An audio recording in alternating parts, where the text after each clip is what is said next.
29th of July at 10 AM. Please note that the public section of this meeting will be recorded and published online for public access after the meeting. Does anyone have an objection? No? Okay, super.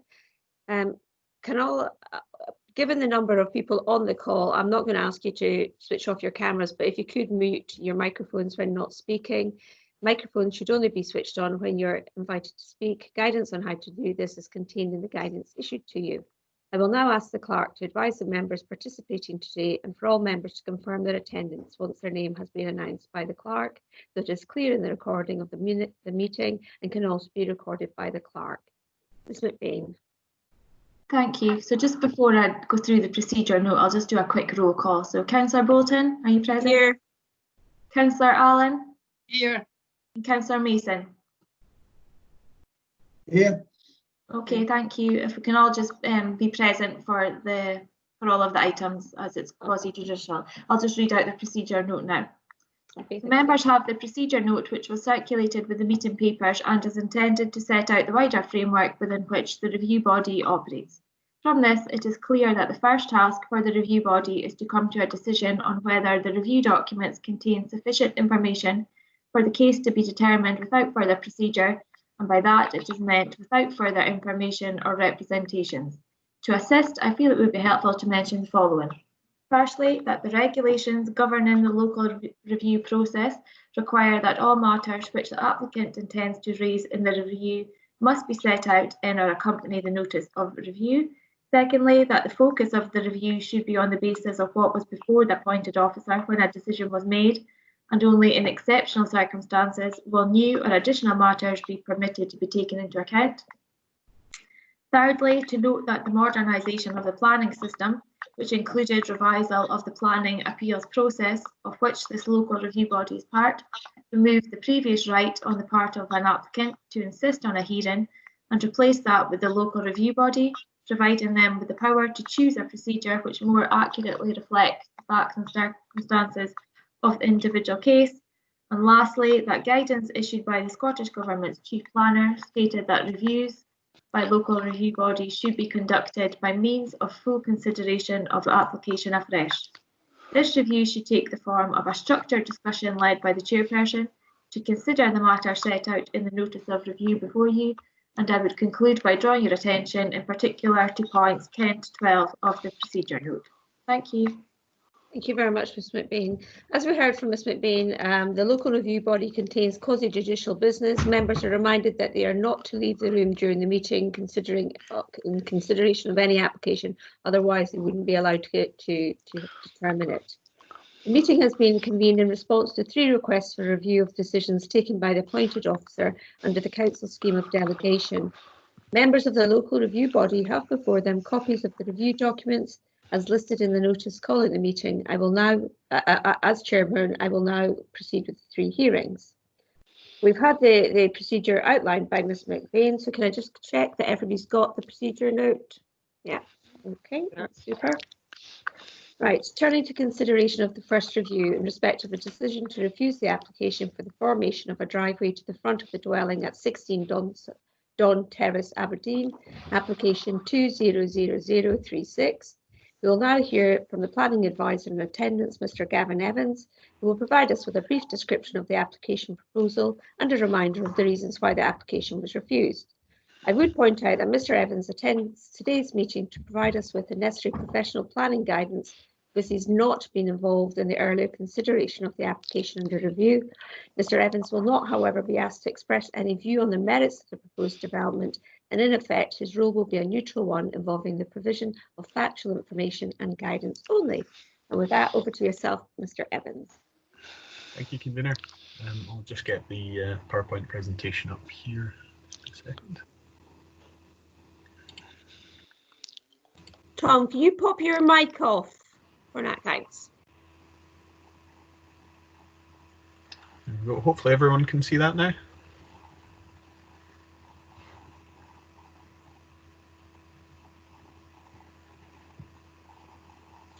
Everybody see that okay? Yes, sorry, Gavin, yes. Sorry. Yeah, it's okay. Right, thank you, Convener. Yes, so as you mentioned, the first case before members today is a request for review against an application refused under delegated powers for the formation of a driveway to the front of a dwelling house at 16 Don Terrace. The review was found to have been submitted with all the necessary information and within the time limit of 3 months following the appointed officer's decision. In terms of new matters raised, the appellant has ticked on the notice of review that no new matters have been raised. However, correspondence has been included, a letter, an email I think it was, to Councillor Ross Grant, the local ward member, which didn't form part of the earlier application. There's been no commentary on why that wasn't provided earlier and wasn't before the appointed officer. So ultimately it's for the members to decide whether you wish to take this information into consideration. And I think Mr. Thompson, our legal advisor, may be able to provide a quick reminder on what the criteria are for doing so. Mr. Thompson. Yes, thank you, convener. Yes, as members are aware, this is a quasi-judicial process, so really the determination should be based on the same information that's before the appointed officer. However, in exceptional circumstances, the board may consider new information. There is a legal test that needs to be applied before you can consider new information, which is that the matter could not be raised at the time when the appointed officer determined it, or that it has not been raised before that time was a consequence of exceptional circumstances. So really, it's a matter for the board to determine whether it wishes to include this new information in its determination. Perhaps Ms. Evans can clarify when this information came to the notice of the appointed officer, if at all. Yeah, the documentation in question was just submitted along with the notice of review form and refers to some instances of vandalism, I think from the 19th of January, which postdates submission of the planning application. However, generally the planning authority is pretty relaxed about accepting further submissions or further supporting evidence after the lodging of a planning application. It would just be a question of whether we re-notified neighbours or engaged further with consultees, so that wouldn't necessarily have been an impediment to providing it for the appointed officer's consideration. I think members, I would be tended to not accept it. I don't think it's a significant consideration, and I think, as Mr. Evans has alluded, it could have been provided if they'd wanted to provide it to the case officer while they was determining his application. And I think we could be jeopardising any decision by accepting it, and because I don't think there was any reason why he couldn't have provided it to the officer. So if I could just have agreement from yourselves that we won't take that into consideration. Councillor Mason, Councillor Allen. Agree. Agreed. Thank you. Okay, Mr. Evans. Great, thank you, convener. So now that we've dealt with that, I'll just move on to a brief description of the site. The application site's located on the southern side of Don Terrace, just outlined in red on the plan on screen there, and is occupied by a detached 1.5-storey granite building of a traditional style. The house is elevated approximately 1.1 metres above street level, and the garden ground sits at the same level as the house and is retained by granite boundary walls of approximately 1 metre or thereabouts, topped with metal railings and a gate. We've got an aerial view here, so again just property outlined in red there, and then some street view images. So as you can see, the garden level above that of the street, enclosed behind the sort of retaining granite wall with the railings atop. There's no pavement or no footway on either side of Don Terrace at this point, so it's just directly out onto the road. There are single yellow, you can just about see those there. There are single yellow parking restrictions on both sides of Don Terrace, so that's no parking between 8 AM and 5 PM Monday to Friday. So that does allow parking in evenings and weekends. However, the street itself is particularly narrow, which the appellant mentions later as being a bit of an impediment to actually parking there with the restriction times. Don Terrace rises from west to east, so the properties are set progressively higher as the street level goes westwards. I'll just flick through these images and you can get a flavour. So that the application site just sort of crudely outlined in red on the slide by me. just to give you an indication of where we are. So as I say, you can see that the road is narrower than your traditional street, and there's no footway on either side, so it doesn't give it a feeling of some sort of confinedness. Turning to the site plan and the proposal, on the left-hand image there we've got as existing, and right-hand side as proposed. So you can see that what planning permission is being sought for is the formation of a single car parking space in the front garden, positioned at right angles to the street. Formation of the parking space would require the removal of a section of the existing boundary wall and railings. The excavation of part of the front garden due to the change in ground levels, and the formation of a new retaining wall further back within the garden between the lowered parking area and the remaining front garden. So really just talking about this space being sort of cut out and then enclosed by a retaining wall. The plans indicate that the new retaining wall would reuse materials from the original wall in its construction along with the railings. However, a section of new railings would also be required. So if I flip forward here, you can see the existing railings have the sort of finial detail there, and you can see how that continues along the frontage and is retained. The reused railings would go up that way, but then the new section along the end would be a more sort of standard traditional railing. Sorry, just lost my place there. The driveway itself is described as being formed in a non-gravel surface such as pavers, because of the lack of clarity on that. If members were minded to approve, I think it might be appropriate to get further information on that before the works were undertaken, just so we can see exactly what this hard surface would be formed using. This is actually quite a useful 3D image that gives you a better idea of what the space looks like. Members will note that it's shown as being 5 metres deep by 3 metres wide, which is the council's minimum specification for a driveway for an existing property.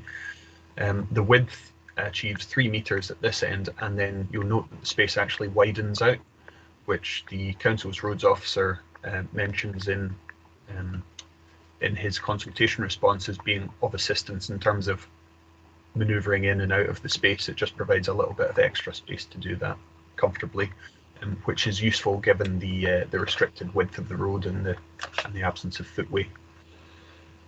Excuse me. The proposal also necessitates the relocation of an existing gas service pipe, which is just shown, if you can see my cursor, just here on the drawing.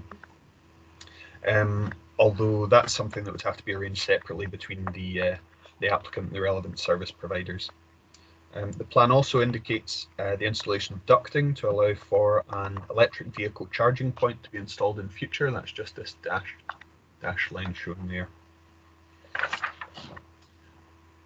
So I can come back to these elevations at any point, just let me know, but main things to note are just the shape and scale of the intervention in the front garden, and the style of the railings, and the use of granite down takings from the wall. It's just a section through, 3D image. In terms of planning history, maybe just flip forward a couple of slides. There were 2 previous applications on this site, one of which was considered by the local review body. So in 2018, application 180912 involved the formation of a lay-by style space which was formed parallel to the road. That involved a greater loss of the existing granite wall and railings, and was refused under delegated powers in August of 2018. With the refusal making reference to the visual impact of the works, the loss of an existing granite wall, and the potential for an unwelcome precedent. Using a lay-by style space can also be trickier in terms of visibility on accessing the space. That application was, that refusal was later upheld by local review body. Then subsequent to that, there was a later application which is more similar to the one currently being considered. So again, a section on the right hand side of the garden being cut out and enclosed by a retaining wall. You see it's a larger area that would be cut out there.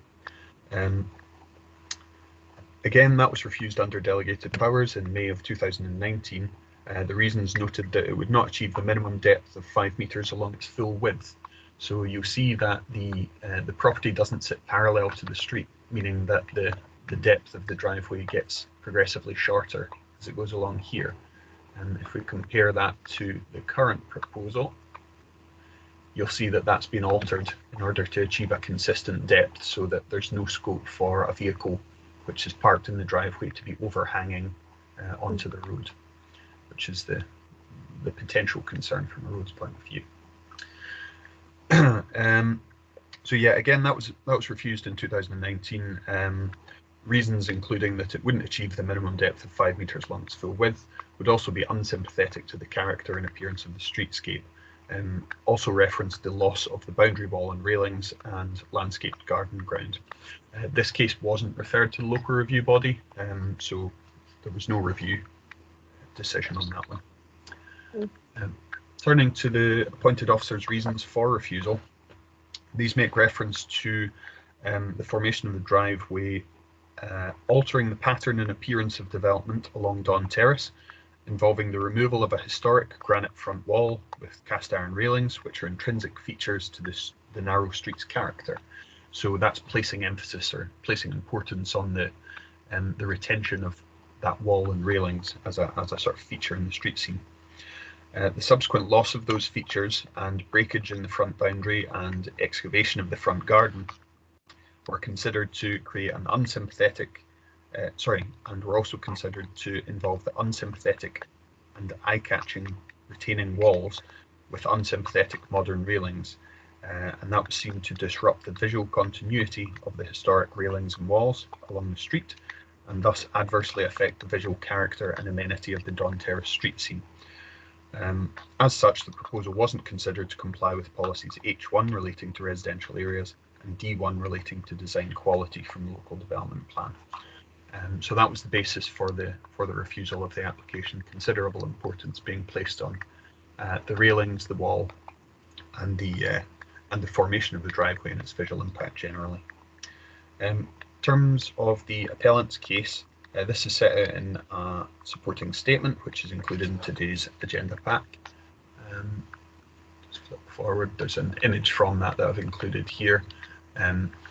So this is the applicant's property outlined in red here, and the next available car parking spaces are either up this end of the street or following the introduction of double yellow lines on Don Street, where the applicant had previously parked, now required to park down on Gordon's Mills Road, where they've advised that there are instances of cars being vandalised. So I think there's a sense that having the car closer to the property would be an improvement in security terms.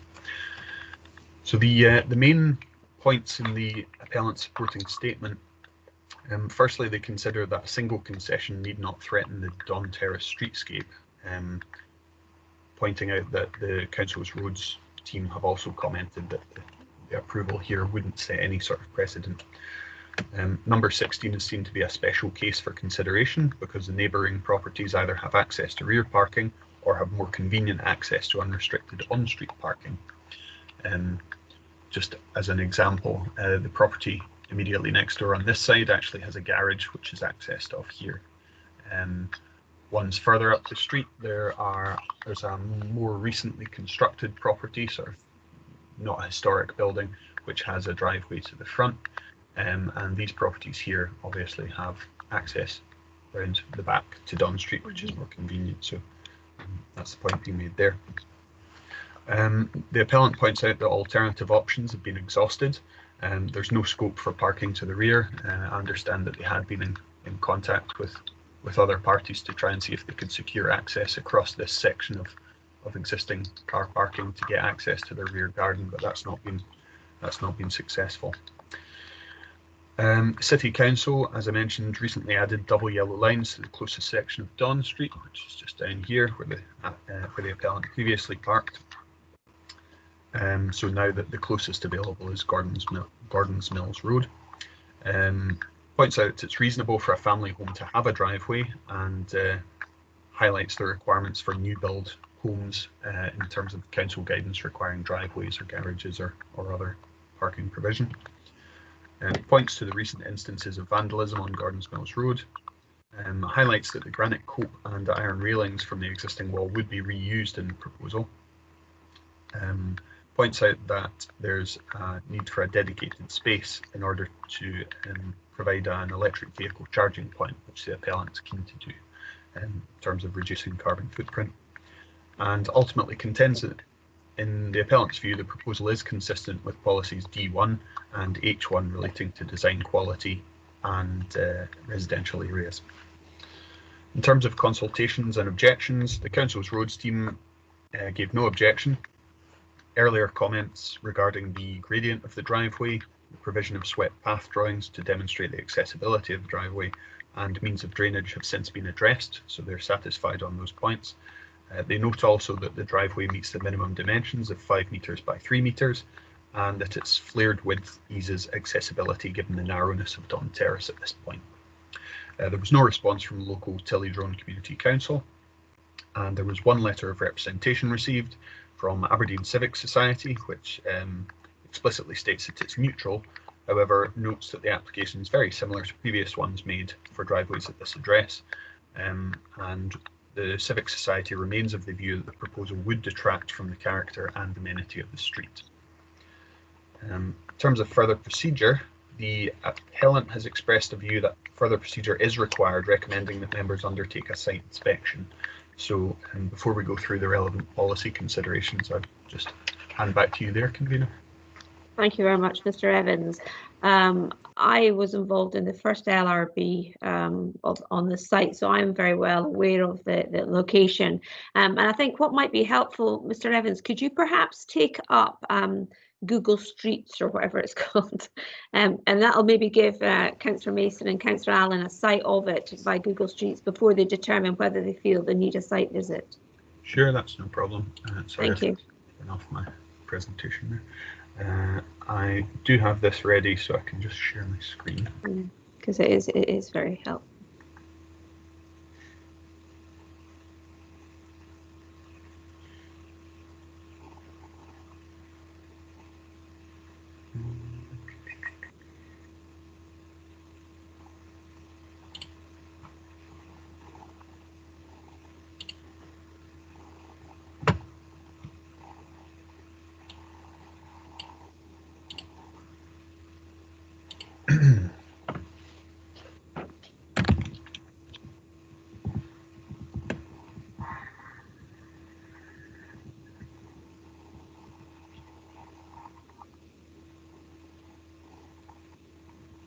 Here we go. Okay, thank you. So, a little bit fuzzy at the moment, should clear. Yeah. So that's the application property itself.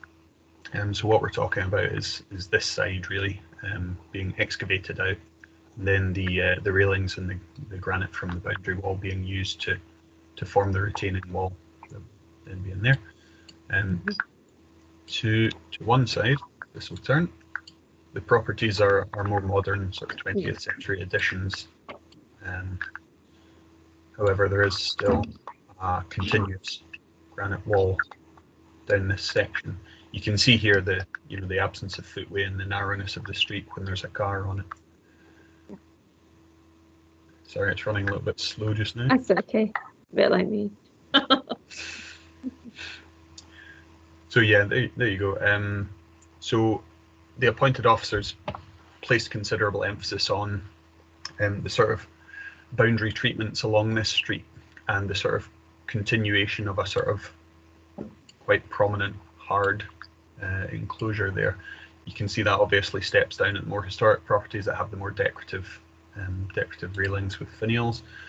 If I can move up the street, you'll see that continues across the next couple of properties as well.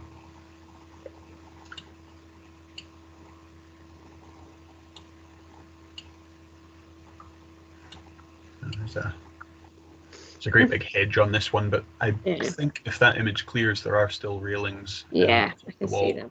You just sort of being quietly eaten by the hedge.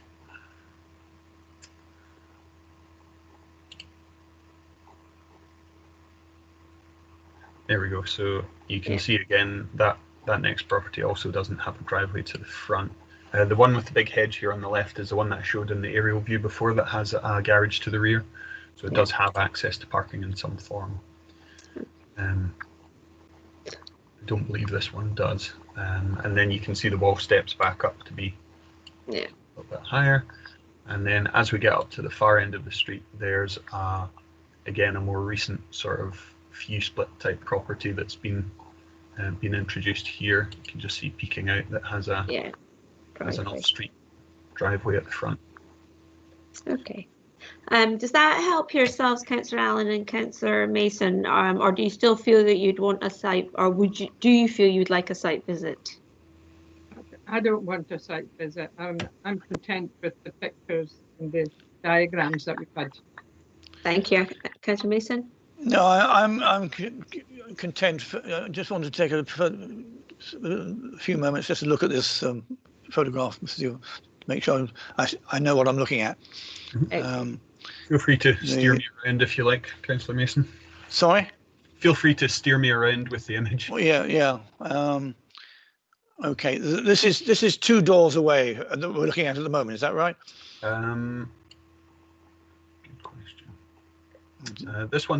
This property's been subdivided, so that's 2 properties now in itself. The property we're considering is the one with the lamppost further up. Yeah, that's the one. Yeah. Okay. Yeah. Make sure. Okay. I think we're possibly at least 3 or 4 properties further up the street there. Okay. Alan. But I'm right in saying that yeah. Okay. So there are other properties that do have driveways constructed further along. Yeah. Yes. Yeah. Just behind us as we are now. Yeah.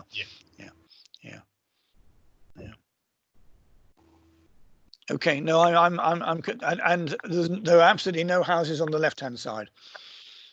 No, that's just down to the riverbank there. Yeah. Okay. No, I'm content with that. I think I've got the information I need. Yeah. Okay. Okay. Thank you all. So that's a unanimous decision that we appreciate that the applicant has suggested a site visit, but we feel we've got adequate information in front of us. And with taking a look at the street view, I think it's just cemented our position.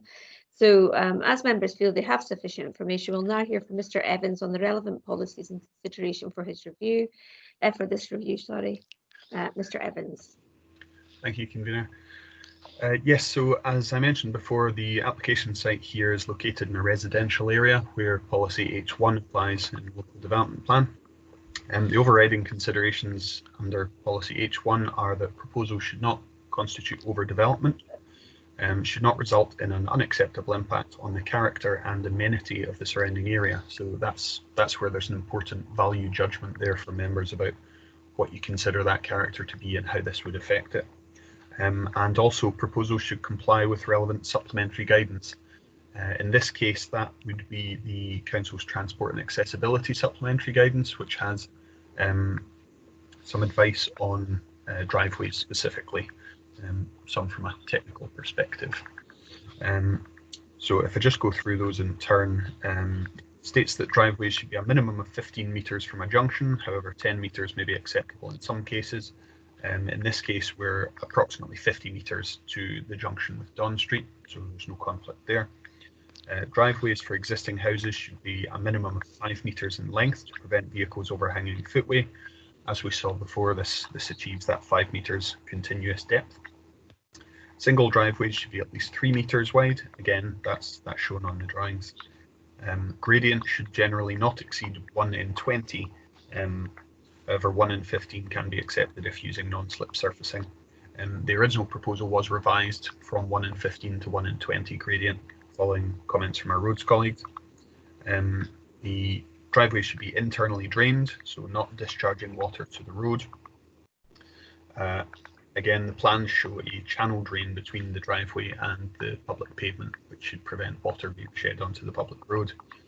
There should be no loose materials used within the first 2 metres. This is to prevent materials being carried out onto the pavement or onto the public road. The plan refers to a non-gravel surface such as pavers, As I mentioned before, we would need to get some clarity on that. Members were minded to approve, but certainly the implication there is that it wouldn't be loose material, so there's not expected to be a policy conflict. And lastly, driveways should meet the road at right angles to optimise visibility. And again, that's shown on the plan. That brief summary suggests that there's adherence to all of those criteria from the supplementary guidance. So moving on to other relevant policies, there's also policy D1, which relates to design quality and placemaking. This requires development to be of a high standard of design, which demonstrates an understanding of its context and highlights the 6 essential qualities of good placemaking. The proposal should be distinctive, welcoming, safe and pleasant, easy to move around, adaptable and resource efficient. Moving on, policy D5 relates to granite heritage and states that the council will seek the retention and appropriate reuse of granite buildings and features, including walls. Where retention and reuse of a granite feature, then the visible sorry, I'm not sure my notes make sense there. Where retaining and reusing a granite feature, then the visible reuse of as much of the granite as possible as a building material is required. So that's making the point, not crushed up and used as an aggregate in a base course or something like that. So as we saw from the plans, the one is proposing to use the granite wall and the coping stones and the railings from the frontage in the formation of the new driveway. So in terms of just key points for consideration, do members consider the proposal complies with the relevant transport and accessibility supplementary guidance? Do you consider that it would result in an unacceptable impact on the character and amenity of the surrounding area? And that really seems to be at the heart of the determination here, the visual impact of this and how it relates to its context. We've seen up and down the street, you can see the prevalence or otherwise of driveways. What do you consider would be the harm or the adverse impact if one were to be introduced here, if any? Is the loss of the granite wall acceptable in terms of policy D5, or is the reuse of the material sufficient? And lastly, is the proposal of is the design of a high standard which demonstrates an understanding of its context as required by policy D1. One further consideration may be whether you felt that this proposal might set an unwelcome precedent. So if this were to be approved for a driveway in this location, would that potentially lead to further applications for driveways up and down this section of the street, and what might the cumulative effect of that be if repeated? So I'm happy to advise on conditions or take any questions from members, and I'll hand back to you there, convener. Thank you very much, Mr. Evans. Questions for Mr. Evans? Councillor Allen, you any? No, I don't have any questions. Councillor Mason, do you have any questions? Just one query in terms of reuse of materials. Is that just simply the use of materials as opposed to actually constructing identical walling? You mentioned the policy doesn't specifically require that any new feature has to be constructed in a particular way to match the style. However, that is a relevant factor in terms of our overall consideration. Yeah. Okay. Can I just ask a couple of questions, Mr. Evans? Obviously, as I say, I did take part in the first RB, and I do recall that actually the group at that time did say that there was understanding of the need for a driveway, and actually they were more sympathetic if they came back with an alternative, i.e. what's come before us today. Can I just ask about the railings? Now, they've obviously chose to use a slightly different design. It looks like to sort of one side and the back, so it doesn't have the top bits. Yes, I think it's just the bit to the back, so just against the retaining wall. So I think they're proposing to reuse the existing railings along that side section, and then it would just be, oh no, I think it does continue around that side. but it's a straight-edged railing rather than featuring the detail. I think could we condition that? You could. I suppose the question is whether you felt that was reasonable, given the context of the area. The finial would be difficult to replicate 100%. That can potentially involve cost if you're requiring somebody to use sort of cast iron railings. We're not in a conservation area. It's not a listed building in this case, so you might just want to think about whether that seems proportionate in the circumstances. Okay, no, that's helpful, because I wasn't sure if we were in the old Aberdeen conservation area, because I know it kind of comes up to it. The other thing is the materials inside I know that they're reusing the granite wall. How far back are they using that element within the? Yeah, that's not entirely clear, and I think again that's something that we might want to clarify, because there won't be enough downtakings there to face the entirety of this wall. So that sort of begs the question, well, what alternative would be used, and how appropriate is that to its context? Okay, but again, that would be a reasonable condition to apply, because obviously if they could use that, even at the front elevation of the entrance into the driveway, it would give an almost continuous look to that stone, even if the back was done in something slightly different. Yes, I think it would make sense to use it where it's going to have the greatest visual benefit. Okay. Right, okay, I think that was all the questions I had. Right, if we have no other questions for Mr. Evans, members, if we could just deliberate on how we feel about the application. Councillor Mason, do you want to go first? Well, it seems to me that the in terms of technically parking and the construction side, and entry and exit seems to be okay. It seems to meet the required standards. It's not conservation area, and although it's called historic, it's really just old, and to restrict it on historical reasons is I think incorrect, inappropriate. And certainly parking on site is probably better than parking, well, in the evenings anyway, and parking in the road as they would be able to do. So overall, I think I think will allow this to go through with some conditions to make sure it does match where possible the area. But I think it's be unreasonable to prevent this going through, because it is preferable that they do park on site, and there are on-site parking further along, which it's not as though it's creating a great precedent.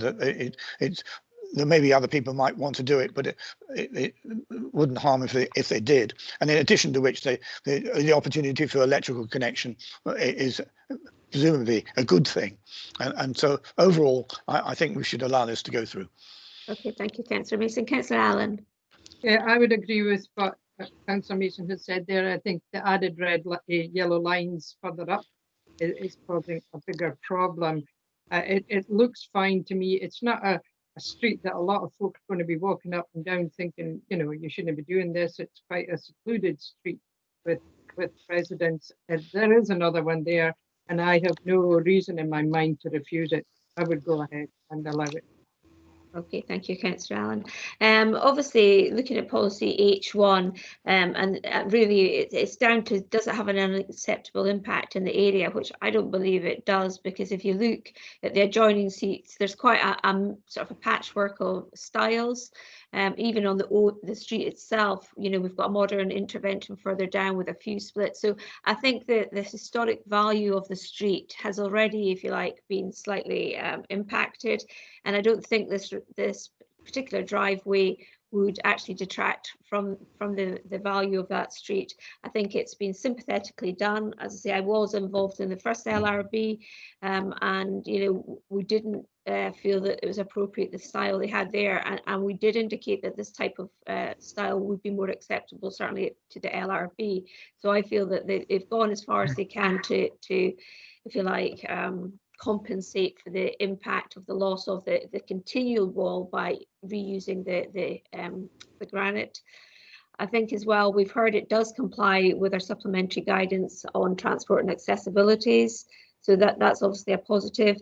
High standards, you know, D1, again, what we've seen is the reuse of existing materials, which clearly we always want to do from a sort of a conservation point, but also from a sustainable point. So I think the fact that D5, reusing the granite, is also covered by it. So I think if you review the policies, I don't think there's really any considerable tension. I think that the applicant has gone as far as he can to comply in terms of H1. And I think on balance, having reviewed and having looked at the aerial, I think that I would conclude also that that we should overturn the officer's recommendation of refusal. But Mr. Evans, could we just ask you about conditions, because I do think there needs to be relevant conditions on materials, etc. Thank you. Yeah, sure, convener. There was some discussion there previously about the reuse of granite, so I think it would be appropriate to use a condition to require a scheme detailing exactly how the granite would be reused, and once that's exhausted, what the alternative materials might be, as well as a detail for the new railings in order to make sure that they complement as much as possible the more sort of intricate or ornate historic ones. We'd also want to see details of the material of the hard surface itself for the driveway, because that didn't seem to be specified fully. We mentioned that there was a drainage channel to be installed, so we would just probably use a condition to require that's in place before brought into use. Yeah. And that was it, actually. Okay, that's super. Okay, so Ms. McBain, could you just do a quick roll call again? It's just so that it's clear for the minute. Thank you. Okay. Thank you, convener. So just for the recording, if you can just confirm that you're happy to approve the application with the conditions specified by Mr. Evans. Convener? Agreed. Councillor Allen? Agreed. And Councillor Mason? Agreed. Okay, so the application is approved conditionally. Thank you. Thank you very much. Right, now turning to consideration of the second review in respect of the decision to refuse the application for the formation of a dormer to the existing first floor extension, replacement of conservatory, installation of a replacement roof lights and the dormer to the rear of 3 Osborne Place, Aberdeen, application 200445. We'll now hear from the planning advisor, Mr. Gavin Evans, who will provide us with a brief description of the application proposal and a reminder of the reasons why the application was refused.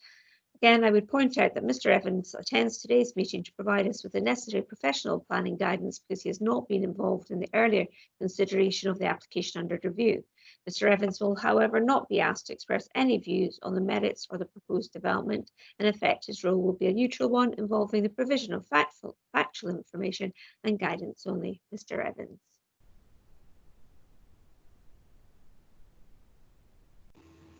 Sorry, still muted there. Thank you, convener. Okay. Just be a second while I get the presentation up for this one here.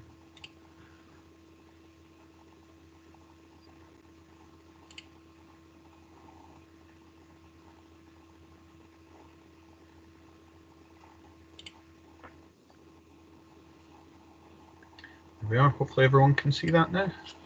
It's not up yet. Oh, that's it. Yeah, perfect. Running a bit slow this morning. Righto, thank you, convener. So the second case today was a review against an application refused under delegated powers for the formation of dormers to an existing first floor extension, the replacement of a conservatory, the installation of replacement roof lights, and replacement of a dormer to the rear at 3 Osborne Place, Aberdeen.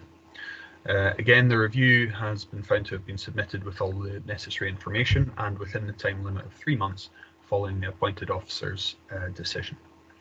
The applicant has indicated on the notice of review that no new matters have been raised in this instance, so there's nothing that wasn't before the appointed officer.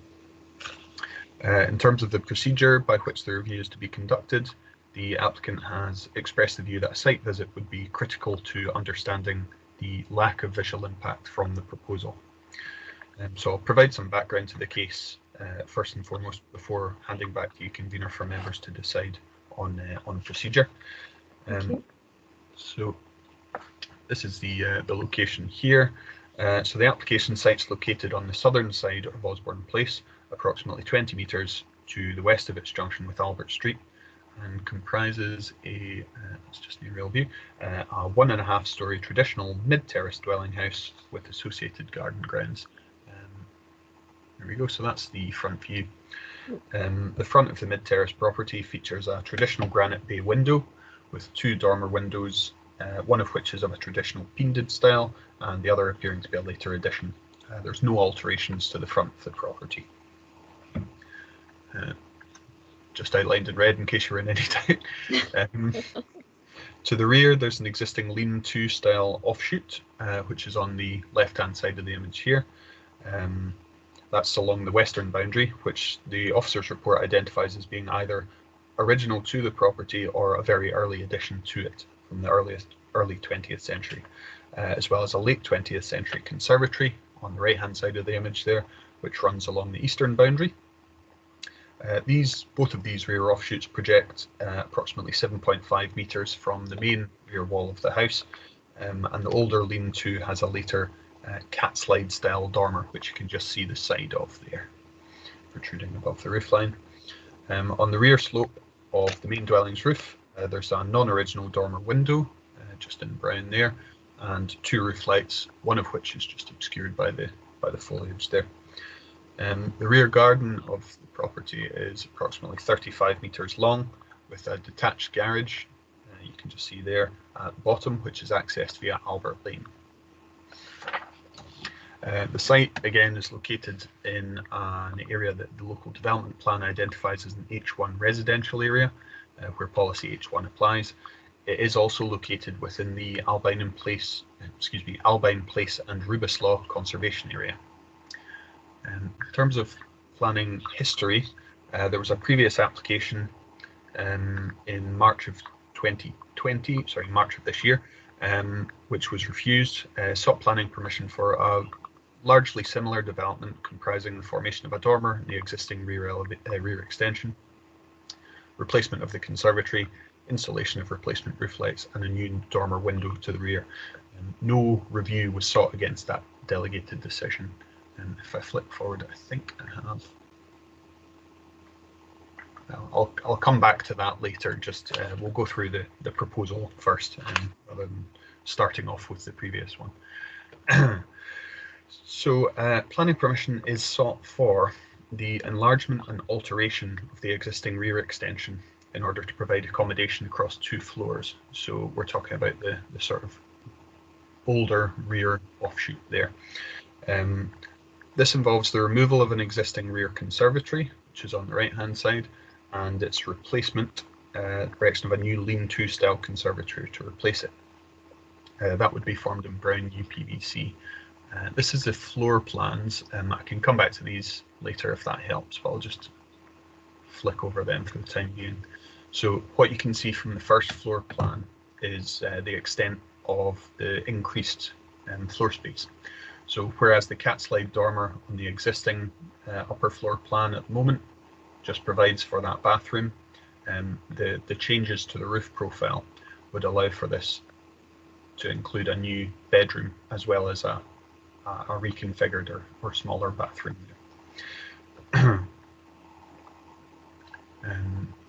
The attic level doesn't change really, other than the introduction of these roof lights and alteration of the stairwell, which is entirely internal, so it doesn't need planning permission. So the rear elevation perhaps shows it best. So what we have at the moment is this lean-to style slate roofed historic extension with the cat slide dormer. So that would be altered in order to provide this additional new headroom. The conservatory would be removed and a new conservatory installed in its place. Same footprint, however. And due to the changes in the roof of the rear offshoot, the existing rear dormer would be reduced and replaced by something of a slightly more modest scale, bearing in mind that's a non-original dormer. Also, just up at the top of the roof, you'll see we have enlarged roof lights, of a conservation style, so that's featuring a sort of central glazing bar. So the works to the rear offshoot involve the wall head being raised such that the head height is increased and there's greater usable floor space at that upper level. This is the side elevation, so just looking from over here towards it. It's a little bit difficult to interpret the drawing there, but zoom in a little, try and explain that. So the first section here is the lean-to conservatory roof that you're just seeing a sort of gradual slope on that. And then the section that lies between these two lines is actually, it looks like it might be roof sloping away from you, but that's actually vertical, clad with slates. And then there are two windows here which would be fitted with obscured glazing. And then it's this upper section which is actually you know, pitched away from you as you view it there. So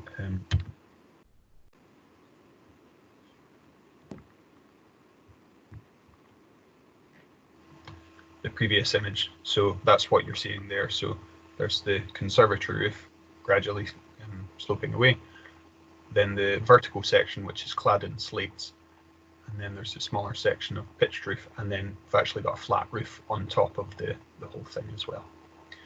So hopefully that explains. It's a tricky one to try and get a sense of from the drawings. So the appointed officer's decision, these are just some sections which may assist. Again, I can come back to these if that helps. So you can see the on the existing one, you've just got bathroom, and then in the altered roof plan, you can see how the increased roof space helps, and then you've got a dormer on the rear elevation as well. So that's the dormer here that further assists.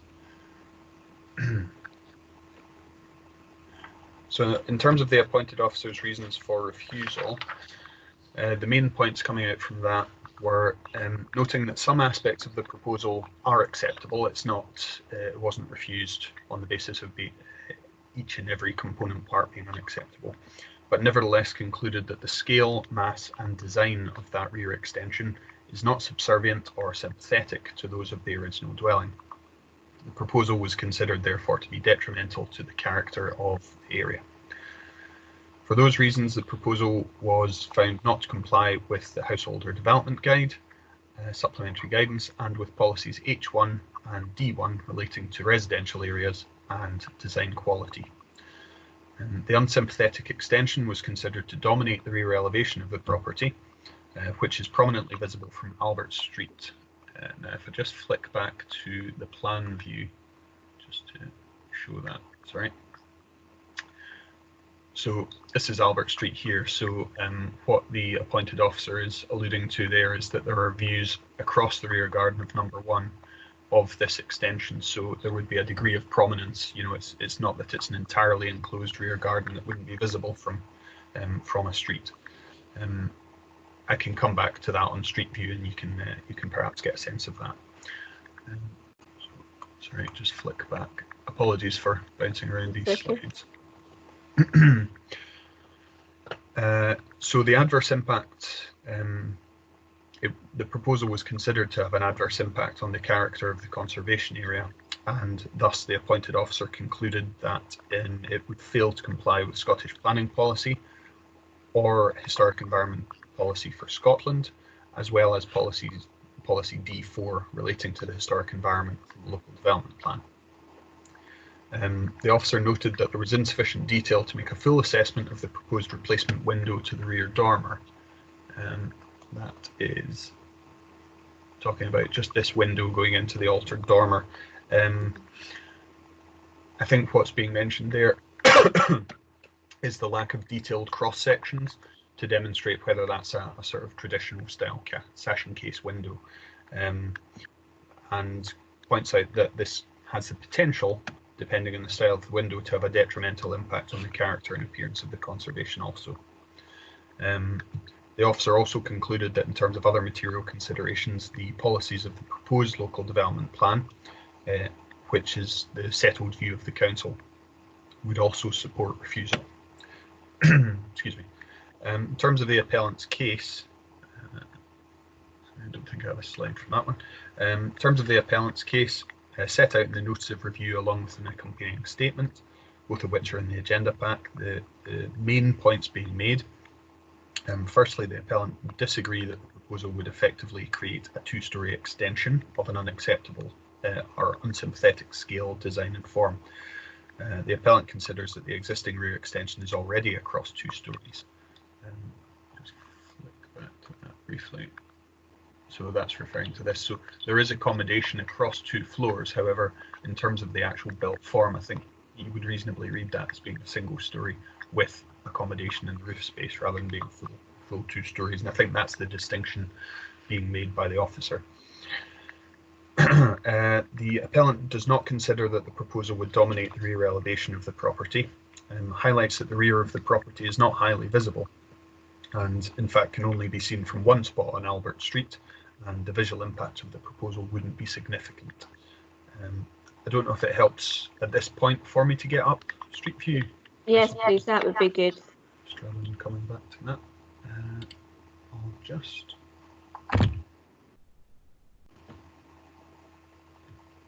just stop sharing my screen for a moment. Okay, thank you.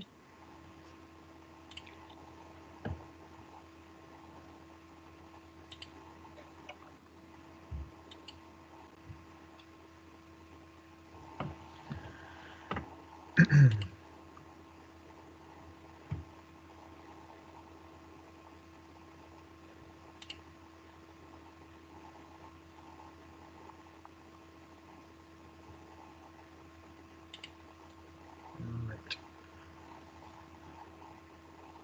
Hopefully that's just loading now.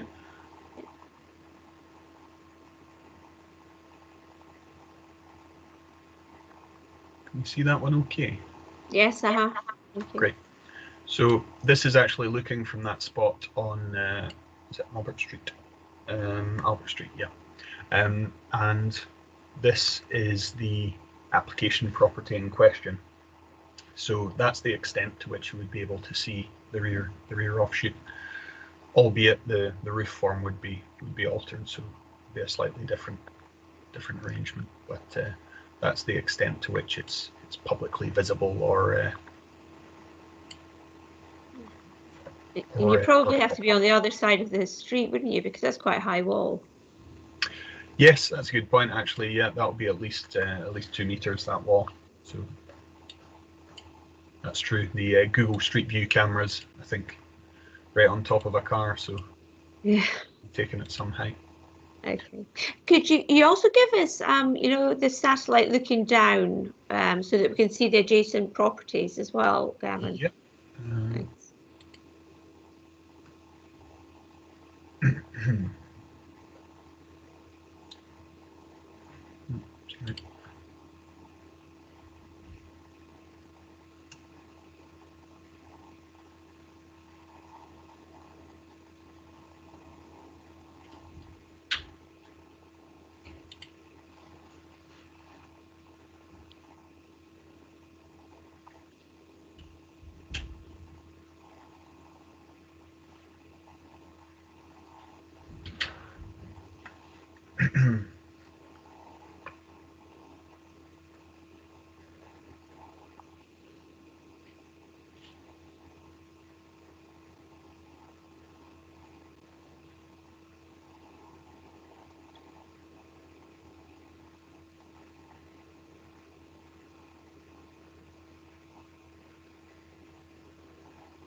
Thinking about it.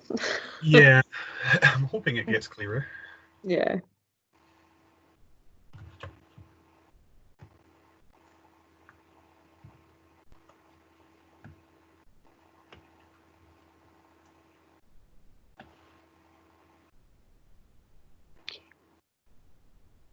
Right. There we go. So I suppose what that shows is that there certainly are a degree of Variation. rear extensions along this section. Whether those are generally single story, Yeah. most of them look to be quite tricky to tell definitively.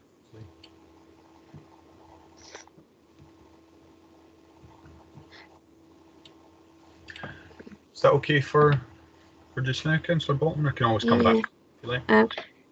Can you just move to, well, move my left, just so we can see a little bit along the road? Just further up the... Yeah, just to get an indication of what the back gardens look like in terms of some of the interventions.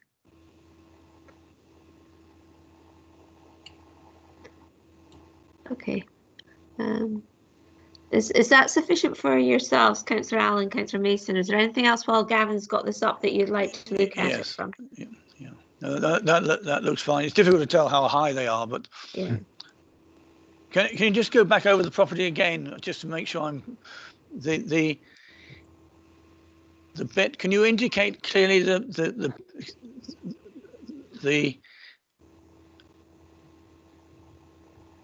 property we're dealing with? Because yeah, as it were, that's this one here with the sort of elongated garage at the foot, and then this is the rear offshoot. Right. This little. Yeah. Okay. And number one has a property development as well, just in front of it from Albert Street. Yeah. It was really going back to the Albert Street one, making sure I was looking at the right bit. Okay. Gotcha. Shall we go back to the street view? Yeah. Yes, because if you could go back to that street view again. Sure. Let's just put this right in front.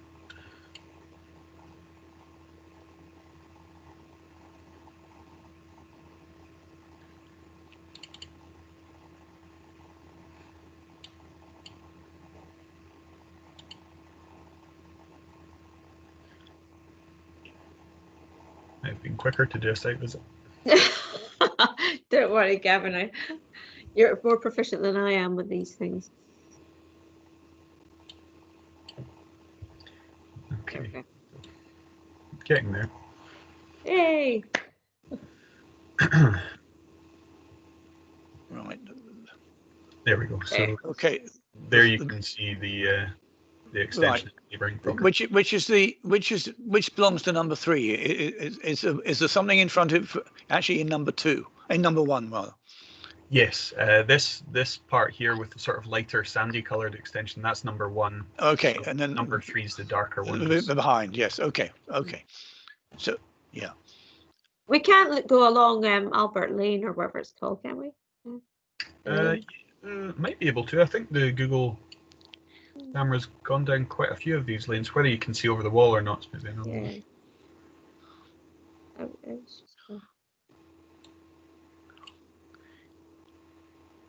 The garage might. Yeah, obliterate. Yeah, any view.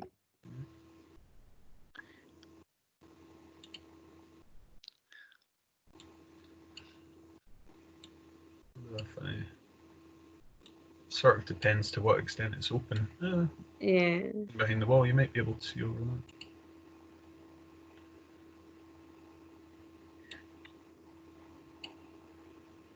Painfully slow.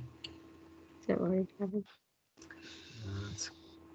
Yeah, there's just a bit of a jump between the view there and then the view. Don't worry, Gavin. I mean, I've got sufficient. Can I just check? Obviously, members, we've seen the street view, the satellite view, etc. Do you feel you've got enough information? As I say, there was a request from the applicant for a site visit, but do you feel, Councillor Allen, you've got sufficient information? Yes, I do. Councillor Mason? Yes, I'm okay. Thank you. Okay. All right, so we're all content that we have sufficient information, and I think the satellite and street views has assisted us so that we don't require a site visit and that we'll conduct the review as is. So if I could just ask Mr. Evans to go on to the relevant policies, please. Sure. I think I was just midway through the appellant's case there. That's fine. Right. So. Yeah, I think what got us onto Street View was that the appellant had contended that the rear of the property is not highly visible. So we've seen that for ourselves. Yeah. And can only be seen from one spot on Albert Street. Therefore, the visual impact wouldn't be significant. The appellant pointed out other nearby properties which have large rear extensions. There were photos provided in the accompanying statement. The varied form of those rear extensions was also underlined. Clarified also that the reduced dormer and new dormer would have details to match existing, However, a more traditional design is something the applicant could incorporate if essential. So I think what they're getting at there is that you know, the inclusion of, for example, sash and case windows is something that the applicant might consider if it made the difference between approval and refusal. In terms of consultation, the Queen's Cross and Harlaw Community Council provided no response, and there were no other relevant consultee responses, nor were there any representations whether in support or objecting. We've already considered further procedure. Members are comfortable to proceed without the benefit of a site visit, having seen these images. So that takes us on to policy considerations. Oh, and I'd forgotten about the previous refusal that I was going to show you. So this is the previously refused scheme from earlier this year. Wasn't subject to review. You can see that the scale of it is broadly the same in terms of a new conservatory being added to replace the existing one, and an extension providing increased accommodation at upper floor level via a bedroom and bathroom. So in broad terms, the sort of quantum of development hasn't altered, it's just the form really. So in this case, again, we've got the sloping roof of the lean-to conservatory, and then the entirety of this section is in fact vertical. So what's really different is that there isn't a sort of chopped off corner there to have a partially hipped roof. So that seems to be the main difference really between the two schemes. So turning to the local development plan, as I mentioned, the proposal is located in H1 residential zoned area, where proposals will be acceptable if they don't constitute overdevelopment, where they would not have an unacceptable impact on the character or amenity of the surrounding area. Again, that's where members' judgment comes into it. Would not affect valuable or valued areas of open space because we're within a residential curtilage. That's just not the case. And proposals should comply with relevant supplementary guidance. In this case, that's the householder development guide, whilst the windows and doors supplementary guidance is also relevant. I'll come back to those shortly. Also relevant is policy D1 relating to design quality. Requires development to be of a high standard of design, which demonstrates an understanding of its context and links to the 6 qualities essential to good placemaking. D4, relating to the historic environment, states that Aberdeen City Council will protect, preserve and enhance the historic environment in line with national and local policy and guidance. Also offers support for high quality design that respects the character, appearance and setting of the historic environment and protects the special architectural and historic interest of conservation areas. So the question for members there really is how you consider this proposal would affect either adversely or preserving or enhancing the historic environment and the character of the conservation area.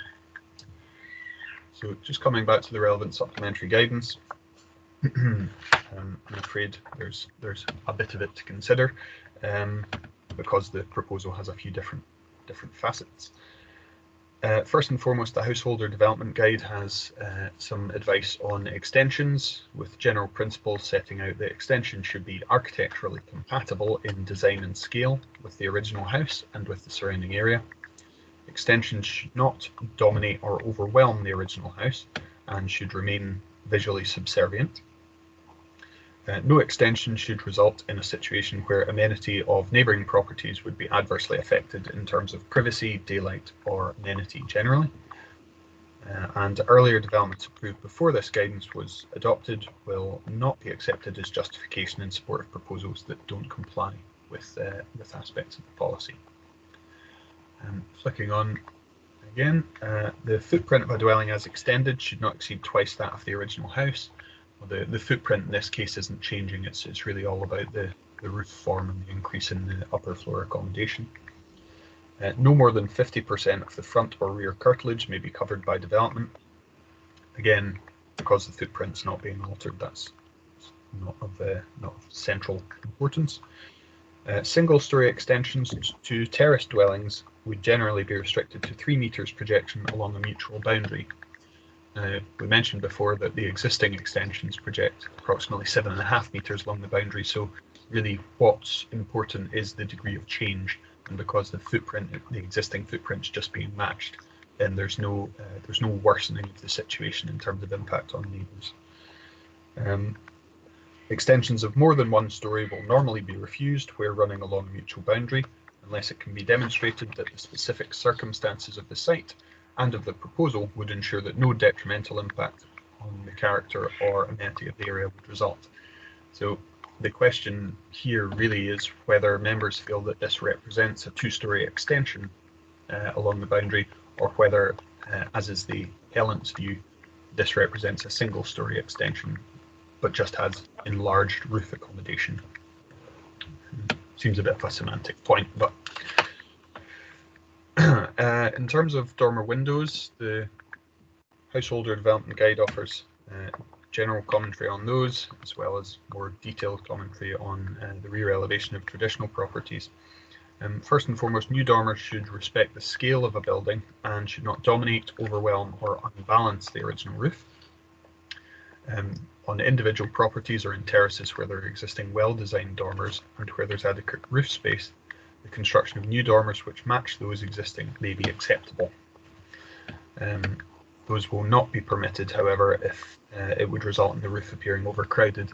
In this case, of course, the existing dormer is being reduced in order to accommodate for changes to the roof, and then there's a new dormer being introduced to the rear face of the extension here. So in terms of the effect of this change, it's a non-traditional dormer, it's non-historic, so it's being reduced. So I think you could reasonably say that the impact is not any greater than was previously there.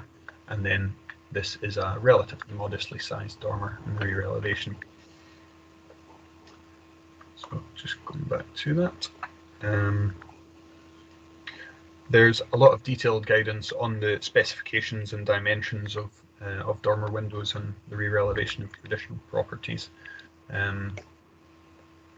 These include being a reasonable distance in from the roof edge, in from the roof ridge, in from the wall head. You can see from the image that proposed dormer is quite comfortably positioned in the central portion of the roof. It doesn't feature slated infill panels or the like, or any solid apron below. So the officer's report didn't make any particular concern about the reconfiguration of that dormer window, certainly.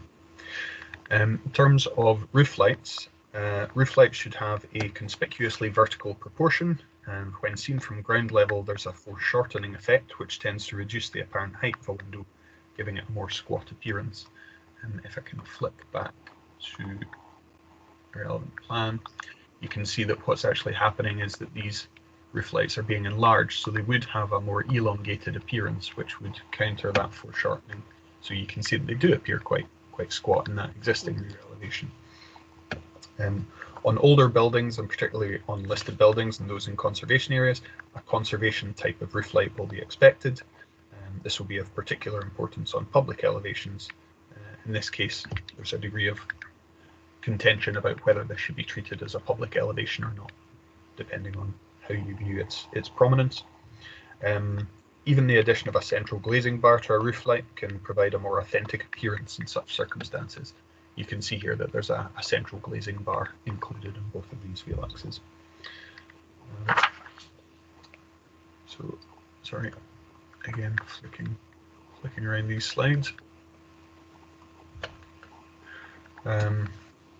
So sympathetic conservation style roof lights will nearly always be required in listed buildings and on the public elevations of buildings in conservation areas.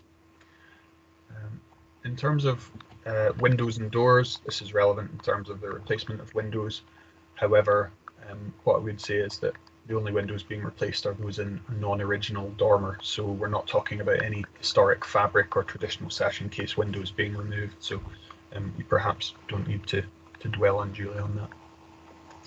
Scottish planning policy is also a material consideration, setting out that proposals in conservation areas should preserve and enhance the character and appearance of a conservation area, and proposals that do not harm the character or appearance should be treated as preserving it. So that's a matter for members to consider based on the prominence or otherwise of the works. Historic Environment Scotland also publish a series of documents from the Managing Change in the Historic Environment series. One of these relates to extensions and is largely consistent with the Council's own guidance, stating that proposals must protect the character and appearance of a building, should be subordinate in scale and form, should be located on a secondary elevation, and must be designed in a high quality manner using appropriate materials. Extensions that would unbalance a symmetrical elevation and threaten the original design concept should be avoided. And lastly, the Albine Place and Rubislaw Conservation Area Character Appraisal.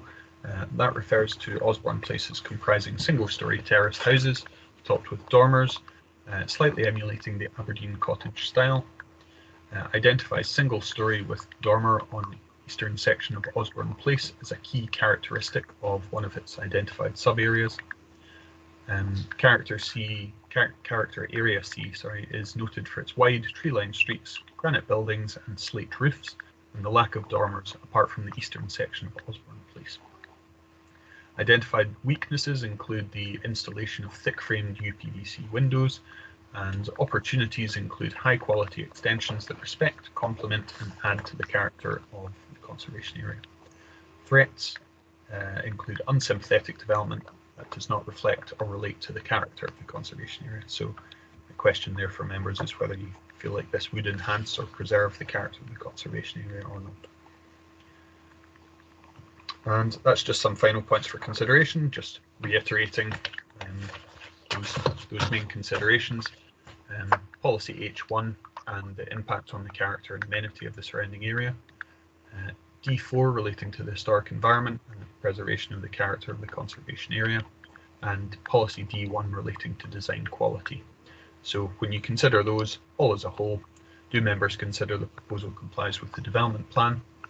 And are there any other material considerations that weigh for or against the proposal? And are those of sufficient weight to overcome the provisions of the plan? I can assist with any conditions if members are minded to approve, and I'll just hand back to you there, convener. Happy to go back over any of the slides. Thank you very much, Mr. Evans. Councillor Allen, have you got any questions for Mr. Evans? Yes, I have a couple of convener, thank you. The overall height difference, what is that between existing and proposed? Well, the ultimate height difference is 0 as far as I'm aware, because we had the existing. Sorry, I've realised I've stopped sharing this screen and I'm talking to something you can't see. Just get that back up. Excuse me. So hopefully we can all see that. So the dashed line here is showing the line of the existing roof. So really, in terms of the ultimate height, there's no real change. It's more just that instead of coming sharply down at a 45-degree angle, the roof will now have a flat section to it. Sorry, that's actually the previous application. The roof will now have a flat section on top. So it's more about the massing than the overall height, if you see what I mean. So the difference, if you like, is that section in there. How long is that bit? Do you know how long that flat roof is? How long? No, I'm afraid I don't know offhand. Can see if there's any dimensions on the plan at all. No, there doesn't look to be.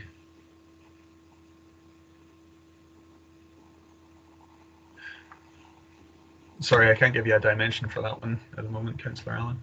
That's okay. If you can't know, you can't know. My second question is, am I right? Did you say that there were no representations from the neighbour? That's right, yeah. Okay, that's fine. That's me. Thank you, convener. Thank you, Councillor Allen. Councillor Mason, have you got questions? No questions. I think I think Yvonne has sort of asked the same questions as I was going to ask, because essentially it's about the whether the mass is too great or not. Okay. Safe, no question. Okay. Could I just ask, Mr. Evans, can I just double check the roof, the sort of the roof area, if you like, I don't know what you want to call it. You said that was all going to be slate. Is that correct? Yes, that's right. It's shown as natural slate sloped roof to match existing, and then the vertical section is also natural slate to match existing. Okay, that's super. Okay, so if we've got no other questions, if we could perhaps go into deliberation, maybe I'll start with this one. So Councillor Allen, that means you've got to start on the next one. Obviously, you know, what we have several different policies to consider here because of it being in a conservation area. However, I'm a firm believer that, you know, our houses were built, the houses those were built at a time, at a certain time of a type of living. And what we want to do is obviously make sure that our granite heritage continues, and we make houses, we adapt houses to fit the living of today. Now, I think the fact that the architect or the applicant has gone some way to adjust the roof line, because I can imagine if it had been completely square as opposed to trying to create that sort of slanted roof effect with that. I don't know the proper term, but you know, they've given a slant to the roof to give it that pitched effect. I think actually, if we look at the supplementary guidance where we talk about windows, for instance, I think we're actually seeing a more sympathetic approach to the windows at the rear of this house with what's been proposed with the small, making the dormer window that's existing, which is not an original feature, but we're actually reducing it in size. I think the skylights with the central bar actually is a more attractive feature on the rear, and as we've heard, that is a recognised historic element, which gives a nod to the historic context of the area. I think the rear dormer on the actual, if you like, the roof section, again, because it's modest, it doesn't concern me, and I think we can have conditions which could make sure that appropriate materials and design were finalised on that. I think that's what Mr. Evans has alluded to. I think it's very difficult to make the shape of the rear extension anything other than it is without it becoming taking over the whole of the back. So I can't see a different design that would actually accommodate the inside living without having a negative impact on the outside. I think they've done it, I would suggest, reasonably sympathetically, and I know that we shouldn't look at sort of pre-existing extensions, but at the same time we've got to understand how this impacts on the whole area. So when we're looking along the back of those, we can see a variety of styles, and it is quite difficult to judge exactly how many of them are 1.5 stories, 2 stories, or a single story. And again, the contention is the living space in the roof space now as it was before? And I would suggest that it is. So, you know, it is semantics, and I think Mr. Evans again accepted that there was a level. The fact that it hasn't increased the size, the footprint is the same, you know, and I think the materials are sympathetic. You know, again, high quality design, you know, there are certain measures you can go by. Some of it, again, I think it is personal perception. Of what somebody thinks looks like a high quality design, other people might not like. I think they've gone a long way to making this work. You know, we've talked about Scottish planning policy, the conservation area. Again, that's, I would say, if you look at the whole area, I think because we've got a blend of offerings and it is to the rear of the property, there's no impact on the front, which I think has got a far heavier presence, an important presence. And we have said that rear extensions, if the design's appropriate, is an opportunity for these houses. So overall, I would actually be in favour of overturning the officer's recommendation and approving it subject to conditions, which I would get from Mr. Evans. I'll maybe ask Councillor Allen if you'd like to come next. Yeah, sure. I mean, I was going to talk about the higgledy-piggledy backyards off the street, because I think it is higgledy-piggledy up the street. And I would go with you. Kids are no longer happy sharing bedrooms with brothers and sisters as we were long ago. Modern living now requires bigger space, more space, the more bathroom issue as well. And I would be content to overturn the decision that was made. Okay, thank you. Councillor Mason? Yes, certainly being in the rear of the building, it's not the major conservation attributes are on the front of the houses, and that's not being interfered with at all. The development at the back, I mean, it may be slightly chunkier than before, but it's not over the top. It seems to be done in a very adaptable style, and in fact I think it's probably an improvement. And the backs of all these houses are all higgledy-piggledy and all over. Having lived in similar houses, there's a back street lane life which requires higgledy-piggledy. Certainly as the kids used to play around the back lanes and through the houses of garages and God knows what, all different, and this is no exception of this particular house. So I would simply like to overthrow the refusal. Yeah, and I think just picking up on one of the points that Councillor Allen alluded to, you know, people are using their houses differently, and I think COVID has shown that quite dramatically, where kids have had to turn it into a classroom, turn it into an office, and I think we've all experienced that in ourselves. And I think if we want to retain these granite houses and make sure that they go forward as a usable space, I think we have to be have a degree of practicality, but I think that the sympathetic design, I think, is there. So I think you'll have, if I could get Mr. Evans to give us some conditions that would be appropriate to ensure that we do get that high quality finishes. Sure. It would be normal to attach a condition requiring details of the materials to be submitted and approved prior to works commencing.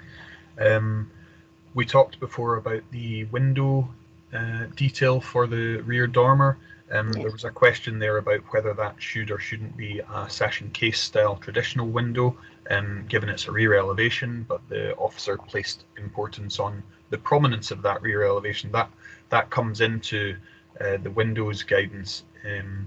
So generally speaking, in conservation areas, you would want sash and case windows on the front elevation or other public elevations. And it's that question of whether this is a public elevation in your view that would justify a traditional sash and case window being used.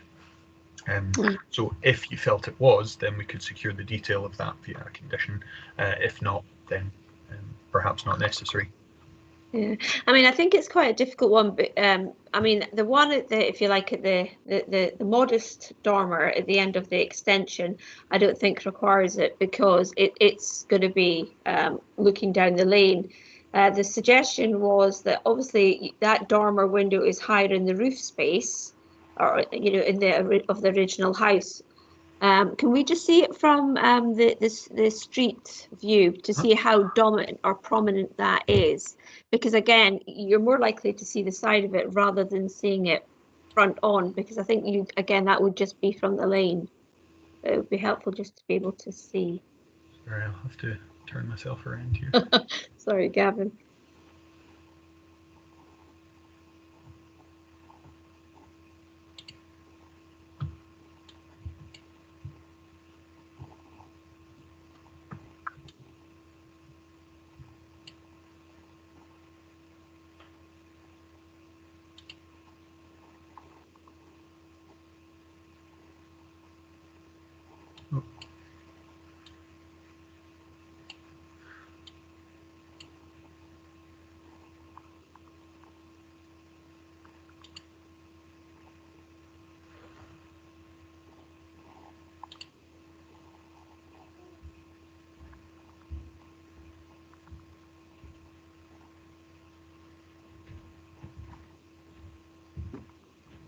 I think I've taken a wrong turn somewhere and got. Yeah, yeah. I think we're heading towards Carden Place.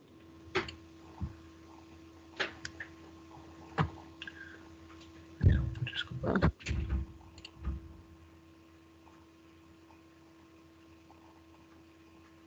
I do think that window you're talking about faces toward down the garden. Yeah, that's what I was thinking. I mean, I don't think it would require it to be sash and case, but I just can't see the.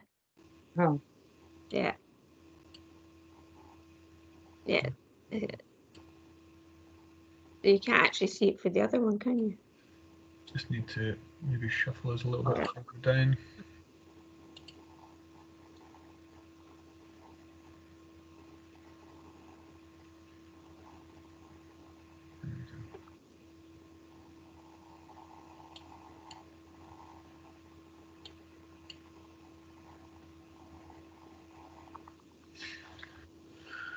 Who's playing with you today, Gavin? I don't know. Roll on new laptop. Mm.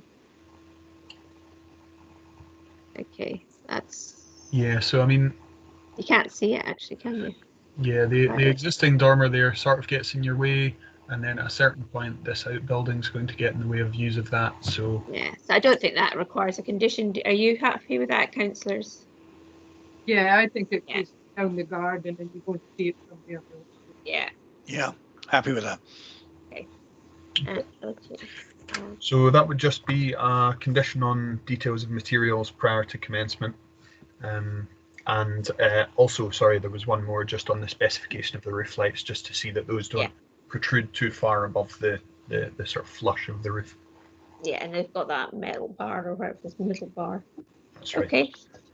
All right. Thank you very much, Mr. Evans. Ms. Bain, could you just do a quick Yeah, count? thank you, convener.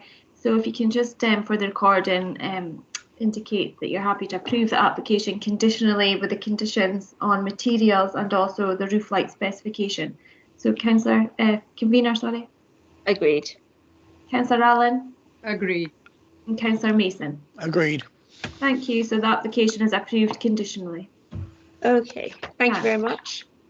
Right, now moving on to the final, the third review in respect of a decision to refuse the application for the erection of 2 Class 1 retail units at the land east of Ikea, Wellington Circle, Aberdeen, application 191588. We will again hear from the planning advisor, Mr. Gavin Evans, who will provide us with a brief description of the application proposal and a reminder of the reasons why the application was refused. Again, I point out Mr. Evans attends today's meeting to provide us with the necessary professional planning guidance because he has not been involved with the earlier consideration of the application under review. Mr. Evans will, however, not be asked to express any views on the merits of the proposed development, and in effect his role is neutral, involving the provision of factual information and guidance only. Mr. Evans. Thank you, convener. I'll just share my screen again here.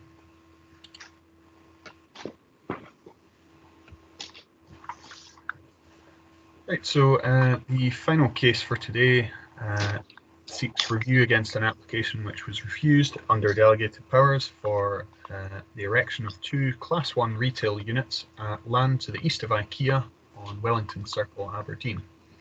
Again, the review was found to have been submitted with all the necessary information and within the time limit of 3 months following the appointed officer's decision.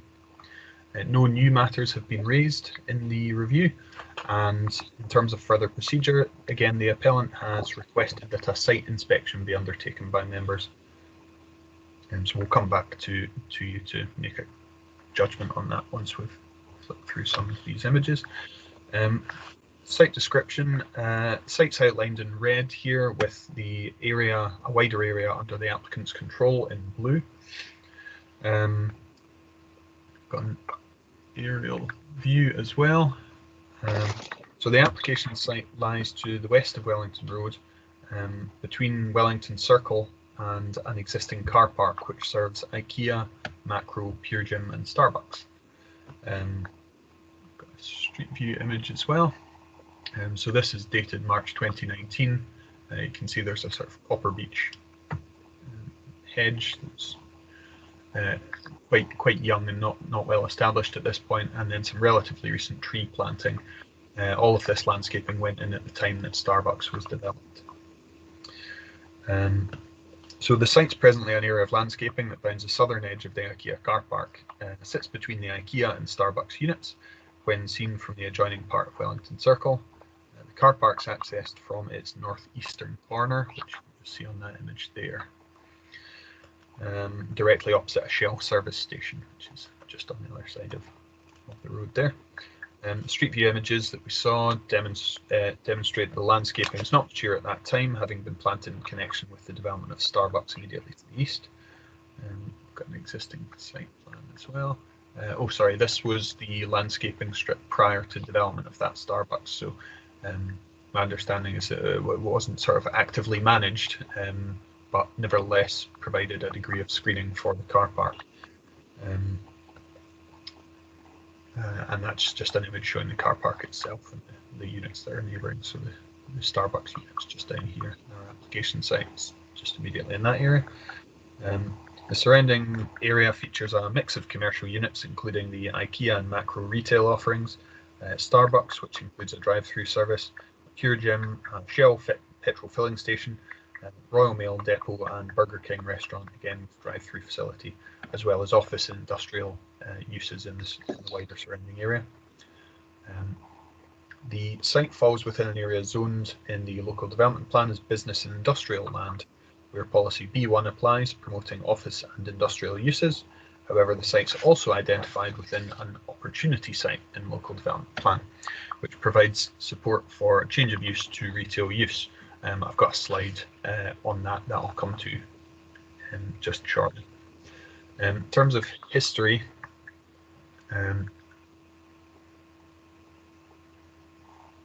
sorry, just flipping through to get to this image. There we go.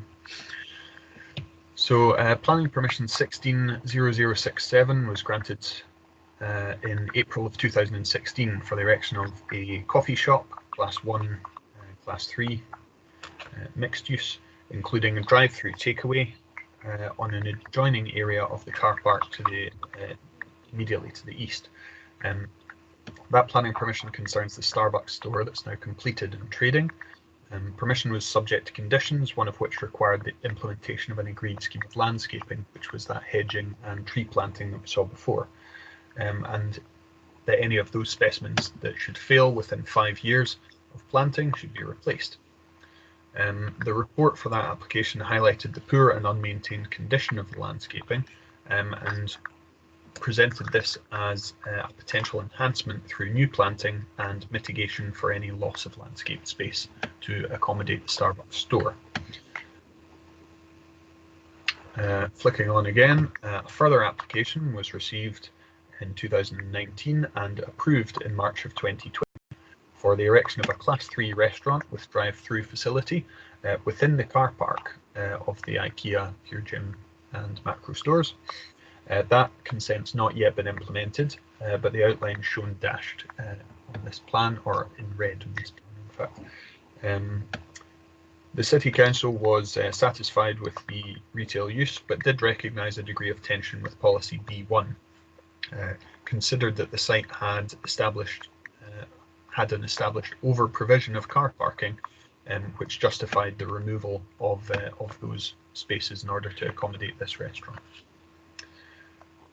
So, excuse me, flicking around through plans again. So turning to the proposal, this application seeks detailed planning permission for the erection of a single-storey building in this location here, containing 2 separate retail units on what's currently a landscaped buffer to the southern edge of the Ikea car park. It's just a zoomed-in view that shows the 2 retail units, each with its own external service area enclosed by fencing. The building is modern in style with a monopitch roof. There we go, it's just an image. With a monopitch roof and contemporary palette of materials. Each retail unit would extend to approximately 92 square metres and would have a dedicated external service area enclosed by fencing. That's just what you can see at either end of the building there. The building's orientated to face north, addressing the car park, and lock block paving would be used externally. A covered cycle store is also shown on the proposed site plan with 5 stands. External finishing materials include horizontal timber linings and a grey brick base course to the walls, large floor-to-ceiling height shop windows set within grey aluminium framing, and timber screen fencing around the external service areas. So that's the main elevation facing into the car park.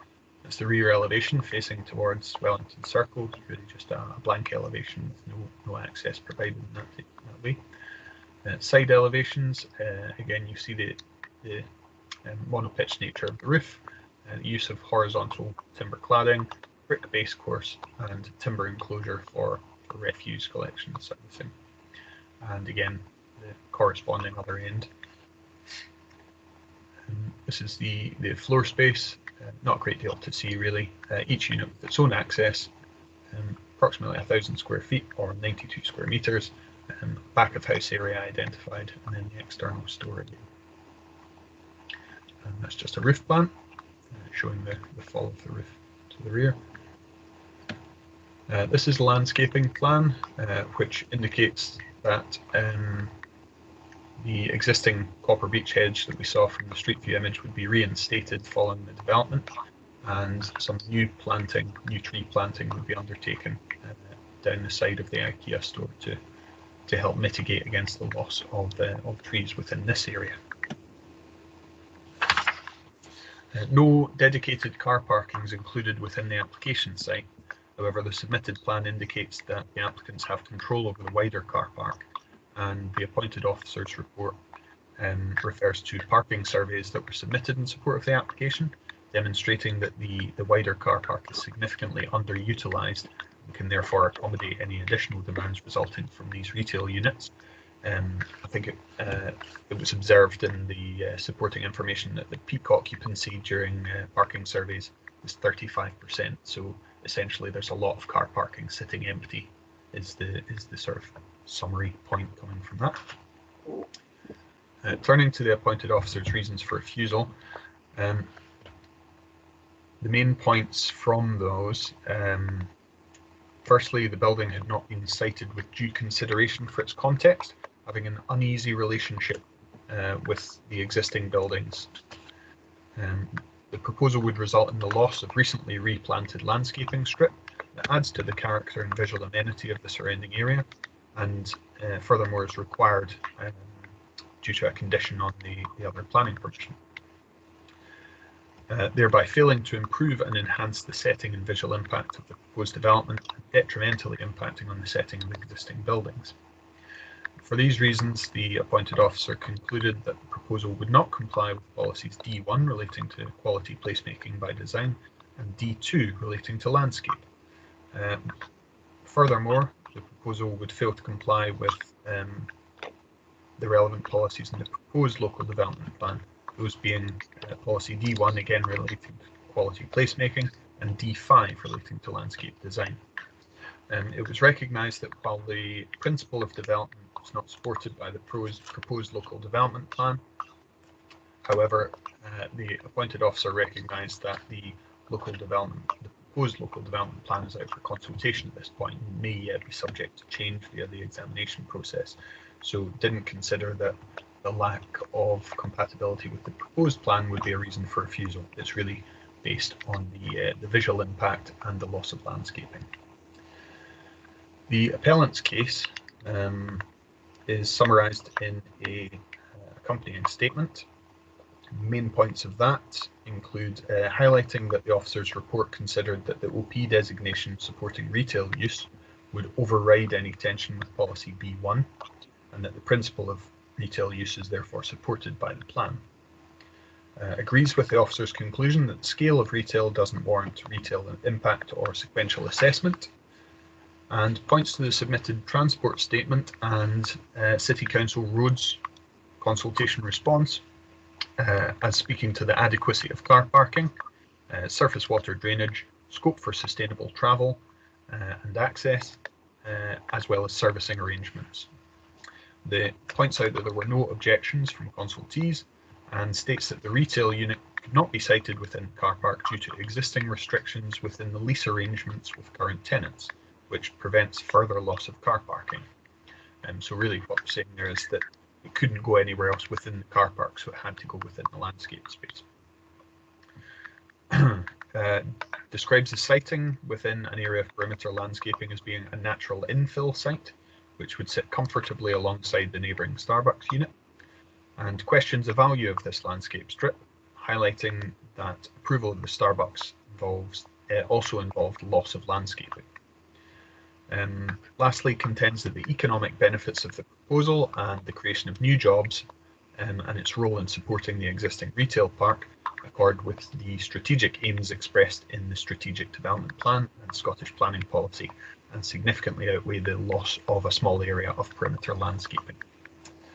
In terms of consultation responses, the Council's Roads Development Management team, in their final response, accepted the submitted evidence of capacity in the existing car park and noted the inclusion of disabled bays and covered cycle parking adjacent to the retail units.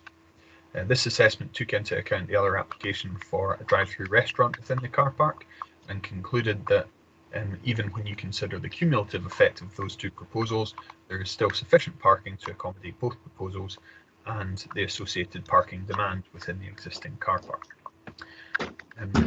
Indicated that the submission and agreement of a travel plan would be required prior to the use being commenced, and Roads colleagues noted that the servicing and delivery arrangements would be undertaken from within the car park, and that this must take place out with operational business hours in order to avoid conflict between customer vehicles and servicing vehicles.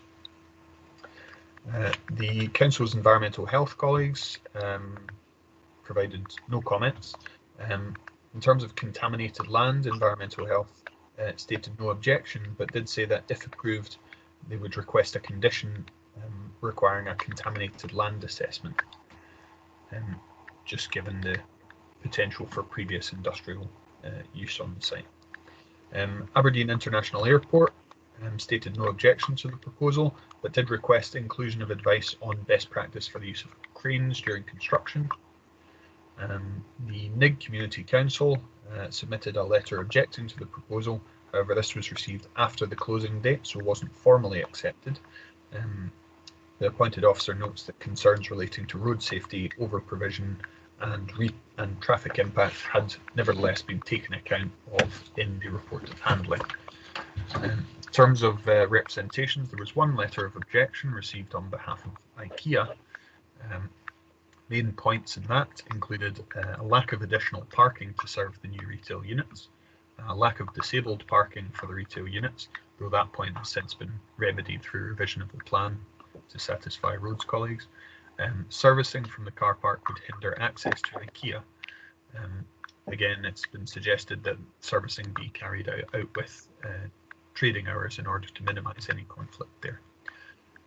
Expressed concern about conflict between delivery vehicles and customer traffic, and also queried the methodology that was used for traffic modelling. Excuse me. At that point, Councillor Bolton, I'd just hand back to you for members to consider whether you feel a site inspection would be required. Okay, thank you, Mr. Evans. Councillor Allen, do you feel you need a site visit? I know this site very well, so no, I don't need to go there again. Councillor Mason? No, I don't need a visit. No, I know the site.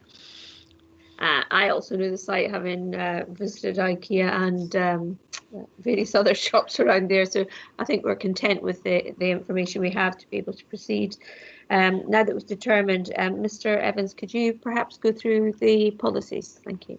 Of course.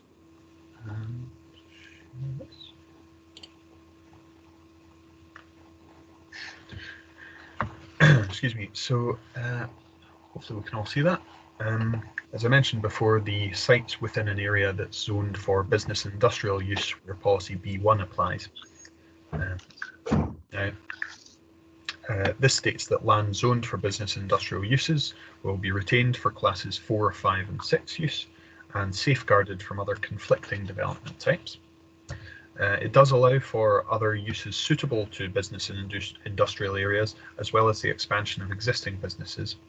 Furthermore, facilities that directly support business and industrial areas may be permitted where they enhance the attraction and sustainability of the city's business and industrial land, but facilities should be aimed at primarily meeting the needs of businesses and employees within that area rather than serving a wider catchment. So that's policy B1, relates to the zoning. Over and above that, we also have an opportunity site designation in the local development plan, with the sort of wider Ikea macro, I suppose it was originally all macro sites, identified as OP110, and that identified an opportunity for change of use to Class 1 retail, with a requirement for drainage impact assessment to accompany applications and address any surface water issues. So there's a degree of contradiction between those two things, if you like. The appointed officer's report came to the conclusion that the OP designation would, in their view, override the requirement for compatible business and industrial uses. However, it's worth noting that policy B1 could potentially provide for small-scale retail where it was seen as serving the wider business and industrial area rather than a larger catchment. Policy B4 relates to Aberdeen Airport, requires consultation with the airport in certain specified areas. In this case, as I mentioned, the airport's response had no objection, but did request the use of an informative regarding best practice on the use of cranes in construction. Policy D1 relates to design quality. Again, ultimately all based on context and what's appropriate to the setting of the development. In this case, we're in an area of varied uses, petrol filling stations, industrial uses. There's a degree of retail and leisure use as well.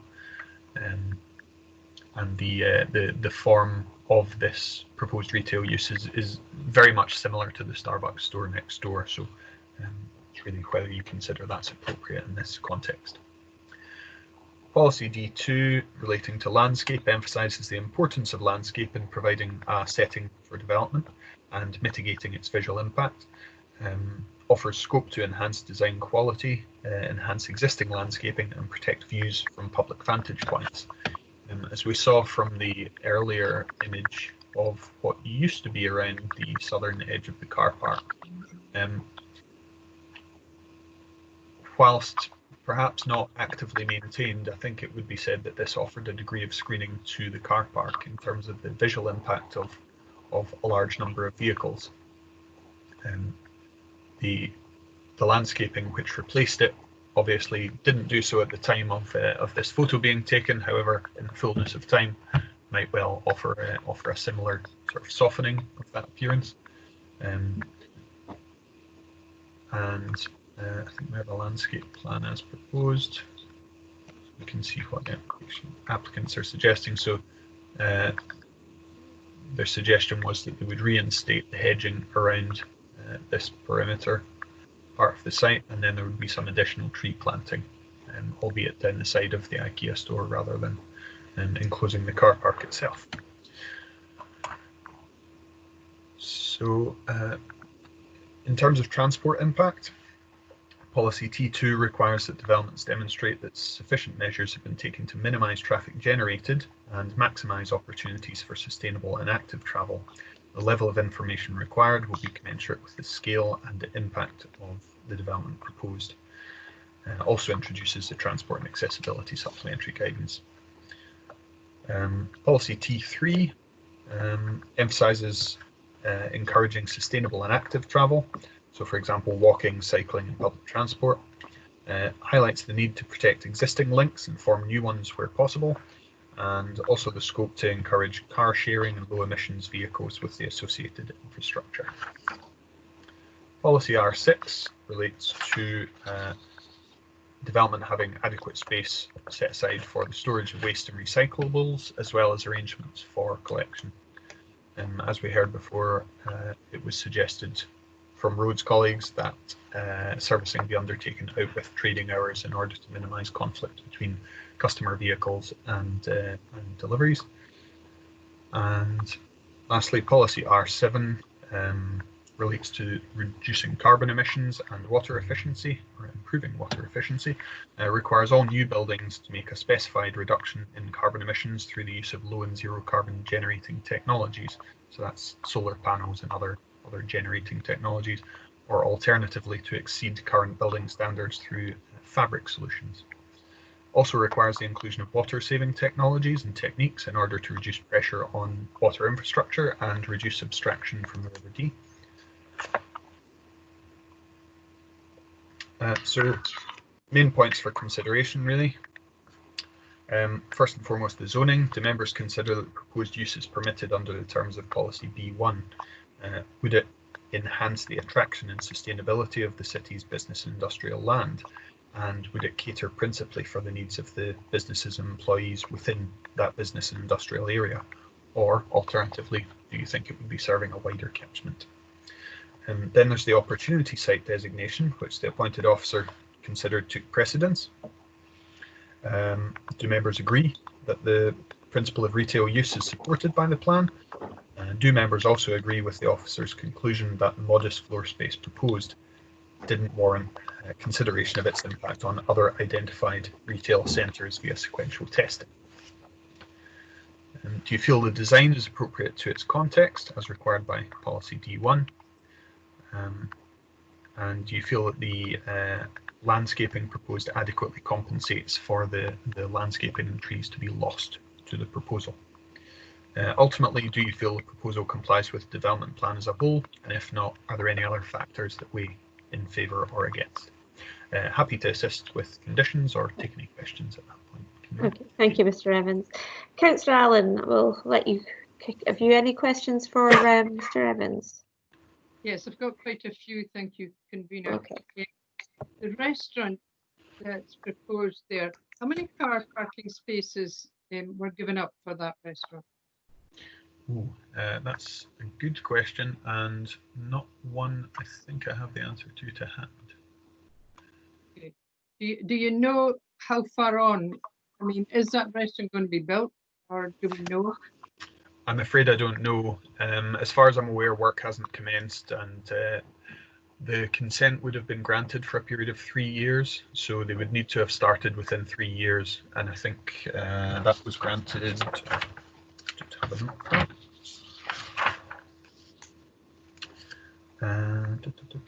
So that was approved in March of this year, so it would be as long as they started by March 2023, so it could be some way away yet. Okay. The site along Ikea where they're proposing to put new trees, what is there already, do you know? I could check that out on Street View. As far as I can recall, I think it was just grass, but if you don't mind holding on just a sec, I can confirm.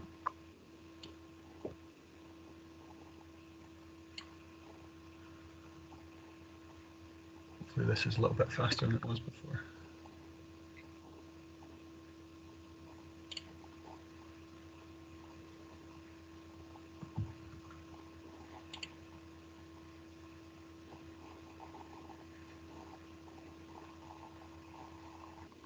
You see that okay, Councillor Allen? Yeah. Just looks to be grass down the side there. Right. Yeah, I see that very well. Okay. So in actual fact, it's, landscape start. Yeah, there Okay. is scope for enhancement there, certainly. Okay, that's fine. Thank you. But that is a totally different section from where it's. Yes, yeah, that's further up. So the bit that they're actually proposing to put the retail uses on is up here, and they're sort of shifting the landscape further up. Okay, could you put up the picture, please, that shows the back of the building? Sorry, I didn't hear you terribly well there, Councillor Allen. Could you repeat that? Yeah, sure. Could you put up the photograph you have of the back of the proposed building? Oh, yeah. So that would be the elevation onto Wellington Circle. So if you're walking along the pavement, that would be what you're looking at. Right. What's the material that's being used there? So on this section, the sort of brown colouring is a horizontal composite timber lining. So basically just a sort of timber board. And then it's a grey brick base course. Okay, I've got a couple more. What was the Community Council's objections? Can you repeat them? So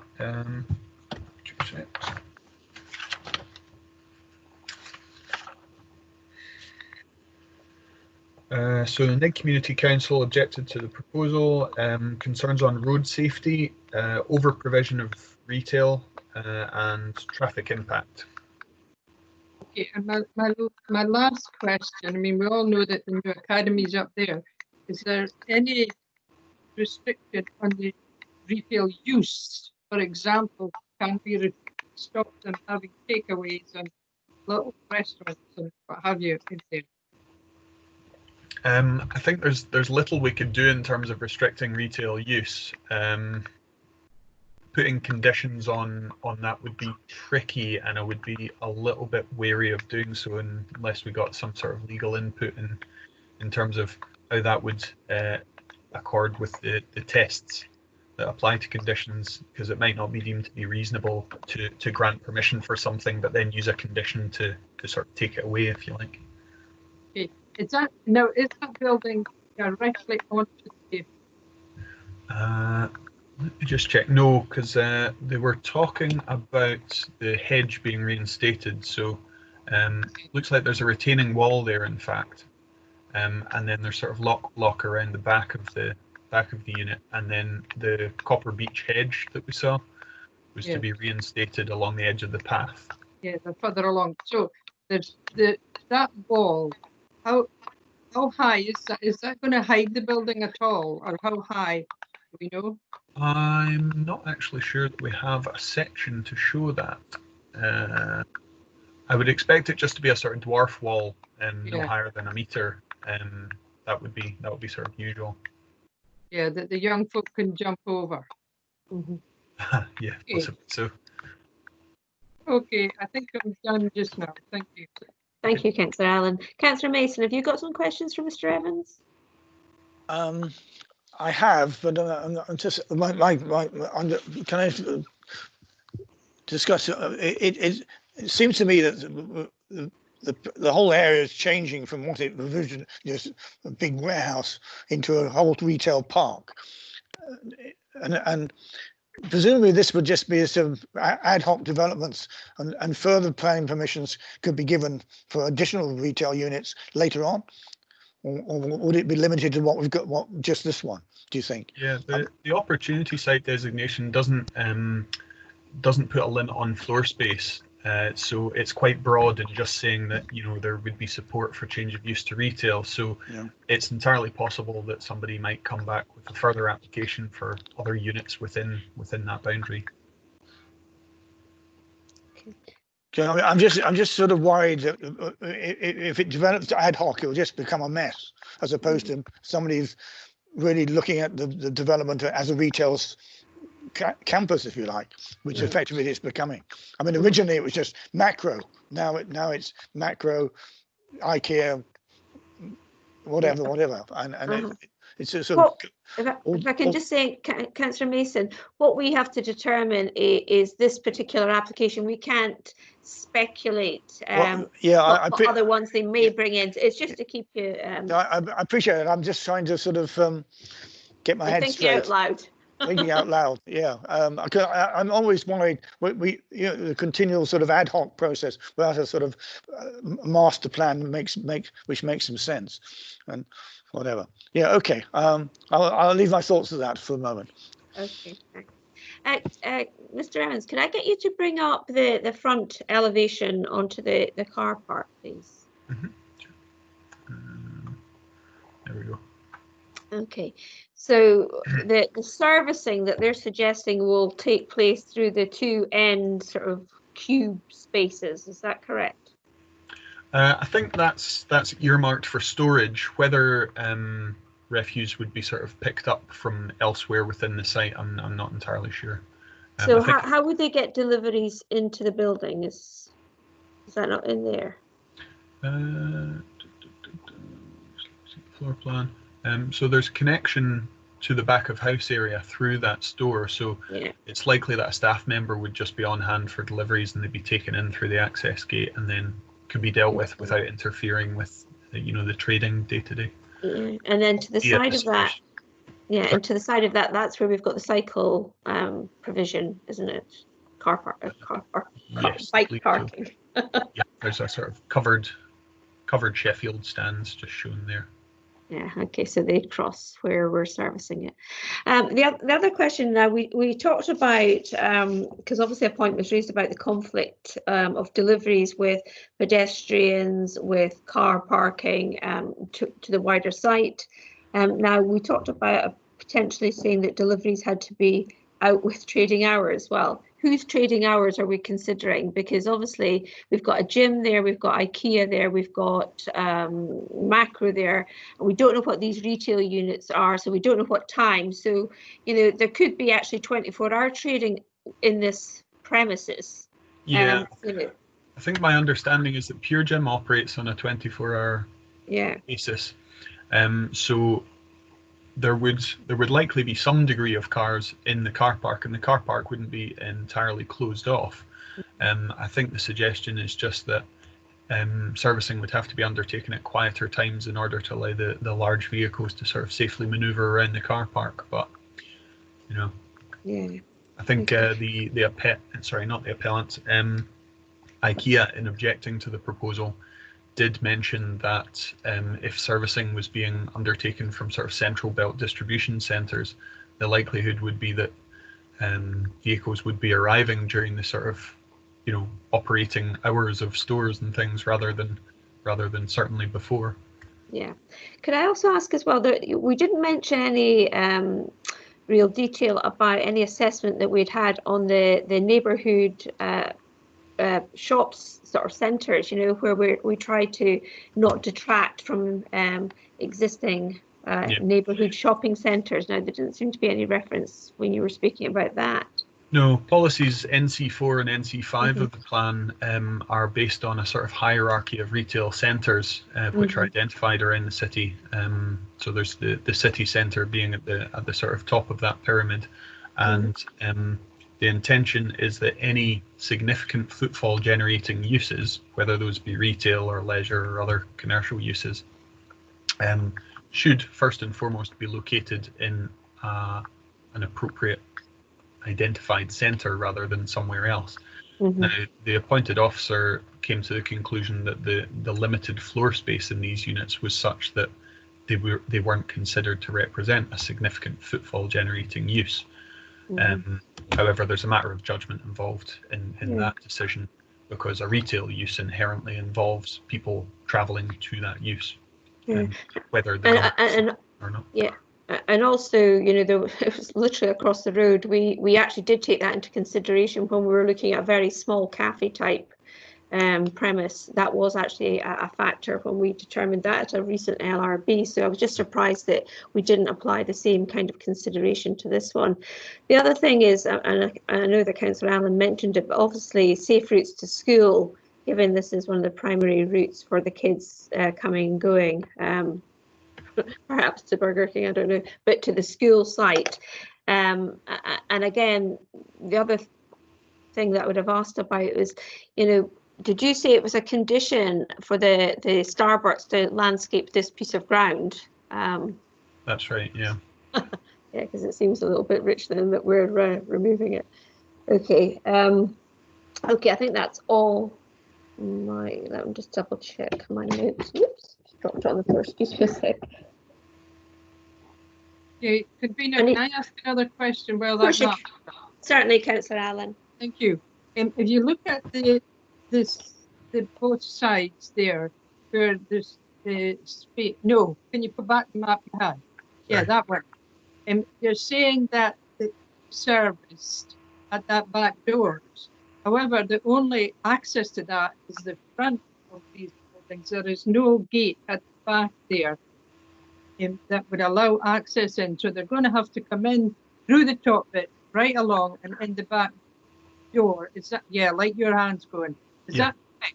So the lorries were going to be parked at the front there and trailing stuff right through to the back door. Is that right? Trailing it through the external store area rather than through the shop. The front door of the shop's over on that side, but yeah. So you're expecting buckets and waste disposal equipment to be in there, but we're also expecting at the same time delivery pallets to be able to come through there. That makes sense. Yeah, I mean, I'm not sure of the exact arrangements for deliveries. I was just sort of assuming that it would make sense for them to take them in that access rather than you know, getting in the way of customers. But am I right in thinking that that is for waste storage as well? Yes, I believe so, yeah. Okay, thank you. Sorry, I've just got another question. Sorry, the footpath. Now we've heard about a boundary wall, and as Councillor Allen said, you know, if it's not that high, we'll have kids louping over it. But because obviously there could, depending on what the retail use is, you know, if we've got school kids coming along, but any pedestrian, and that could be from the industrial units. How are we suggesting that they actually get in there? Because I mean, at the moment, the main access is for cars, and I don't recall there being a pavement all the way around the car parking area to this unit. Maybe you've got, you know, the physical picture. There's an existing, so the footway here that runs along the edge of the development actually connects into an area of sort of paving, just out with the red line boundary, if you like. So people would still be able to come in on foot from Wellington Circle to the south, if you see what I'm doing there. Yeah, I see that. Okay. Right. Is that not so? Is that used to be a car access? So that's obviously being closed off. Is that right? That's right. Yeah. That was closed off as part of the Starbucks proposal. So you can see that was previously there, and was then closed off as part of the landscape. So we've only got one access and egress for that car park. Is that right now, Gavin? That's right. Yeah, up in the northeastern corner there. Okay, that's super. And is there any other footpaths? Can you go back to that that photograph? Okay, so there's can we see like is there another photograph that you can see the wider car park? Aerial view, or? Yeah, that's good. Now I was just trying, because there's not, you know, so I was just thinking if somebody was coming from the offices, they would either have to walk all the way around or through the car park if they don't want to take their car. I'm just trying to see if there's no pavement all the way around to it. No, there's no pavement sort of around the perimeter of the internal bit of the car park. You could cut through from here, and I think there would be a connection on the other side of the building as well, if I just flip back. Yeah, it looks like that paving, that new section of paving would allow for you to connect in there as well. Okay. Yeah, okay. Has anybody got any more questions for Mr. Evans? No. Okay. Councillor Allen, do you want to kick off with this one?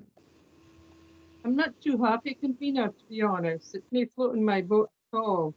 I'm not happy with this blank wall facing onto the offices across the road. I don't like that design at all. I'm concerned about car parking, because that restaurant does seem to be taking up rather a lot of spaces there. And pedestrian access, I'm not sure about. Waste disposal, I'm not sure about. So I'm a bit on the side of going with the officers here. Yeah. Okay. Councillor Mason, would you like to? You're on mute, Councillor Mason. Right. Okay. No, likewise. I mean, there seems to be too many bits not fitting together with this proposal. The access, waste disposal, parking, design itself, and loss of landscaping as well. Seems overall it just doesn't match up, and therefore great reservations with it. Okay, I would concur with both of you. I feel that, you know, whilst there's an opportunity site, I think in people's minds, when that opportunity site, having been around long enough, was muted, it was for retail. It was more for a large supermarket. I think people was thinking, rather than piecemeal development such as this. And I think I remember again, and Councillor Allen will have been around at that time as well, when the Starbucks. And there was a lot of sort of concern around the development of the Starbucks. I think for the very reason as we're seeing now, this piecemeal development. I think we were satisfied that once we got in the bit of landscaping, it actually added something to the area. For me, this just doesn't sit comfortably, and I do support the officer's recommendation of refusal. I do think that there is also a detraction from the neighbourhood shopping centre in Cove that could be detrimental to them. And also, you know, I do have concerns about kids coming, you know, being attracted from the school, wandering through the car park. I know that there's a small bit of pavement, but there's also, I feel, conflict potentially with delivery vehicles, because it's not just them that we have to concern ourselves about, but it could be this retail unit that attracts people coming in by foot, but you've got delivery vehicles for lots of different operations there, including potentially a restaurant, you know. And with the best will in the world, I don't think we can condition, you know, to make the deliveries out with trading, because the trading hours of everyone is so different on that site. And I think it's the whole conflict within that site that for me, again, makes it unacceptable. So, you know, I certainly would be upholding the officer's recommendation. Perhaps, unless anybody else wants to add anything, I could ask Ms McBain to go to the vote. Has everybody said what they want to say? Yeah. Ms McBain, could you go to the vote, please? Yes. Thank you, convener. So if you can just say for the recording if you're content to refuse the application in line with the officer's recommendation. The convener? Agreed. Councillor Allen? Agreed. And Councillor Mason? Agreed. Okay, thank you. So the application is refused. Okay. Thank you all very much for your participation today. That concludes the business of the local review body, and the recording will now stop.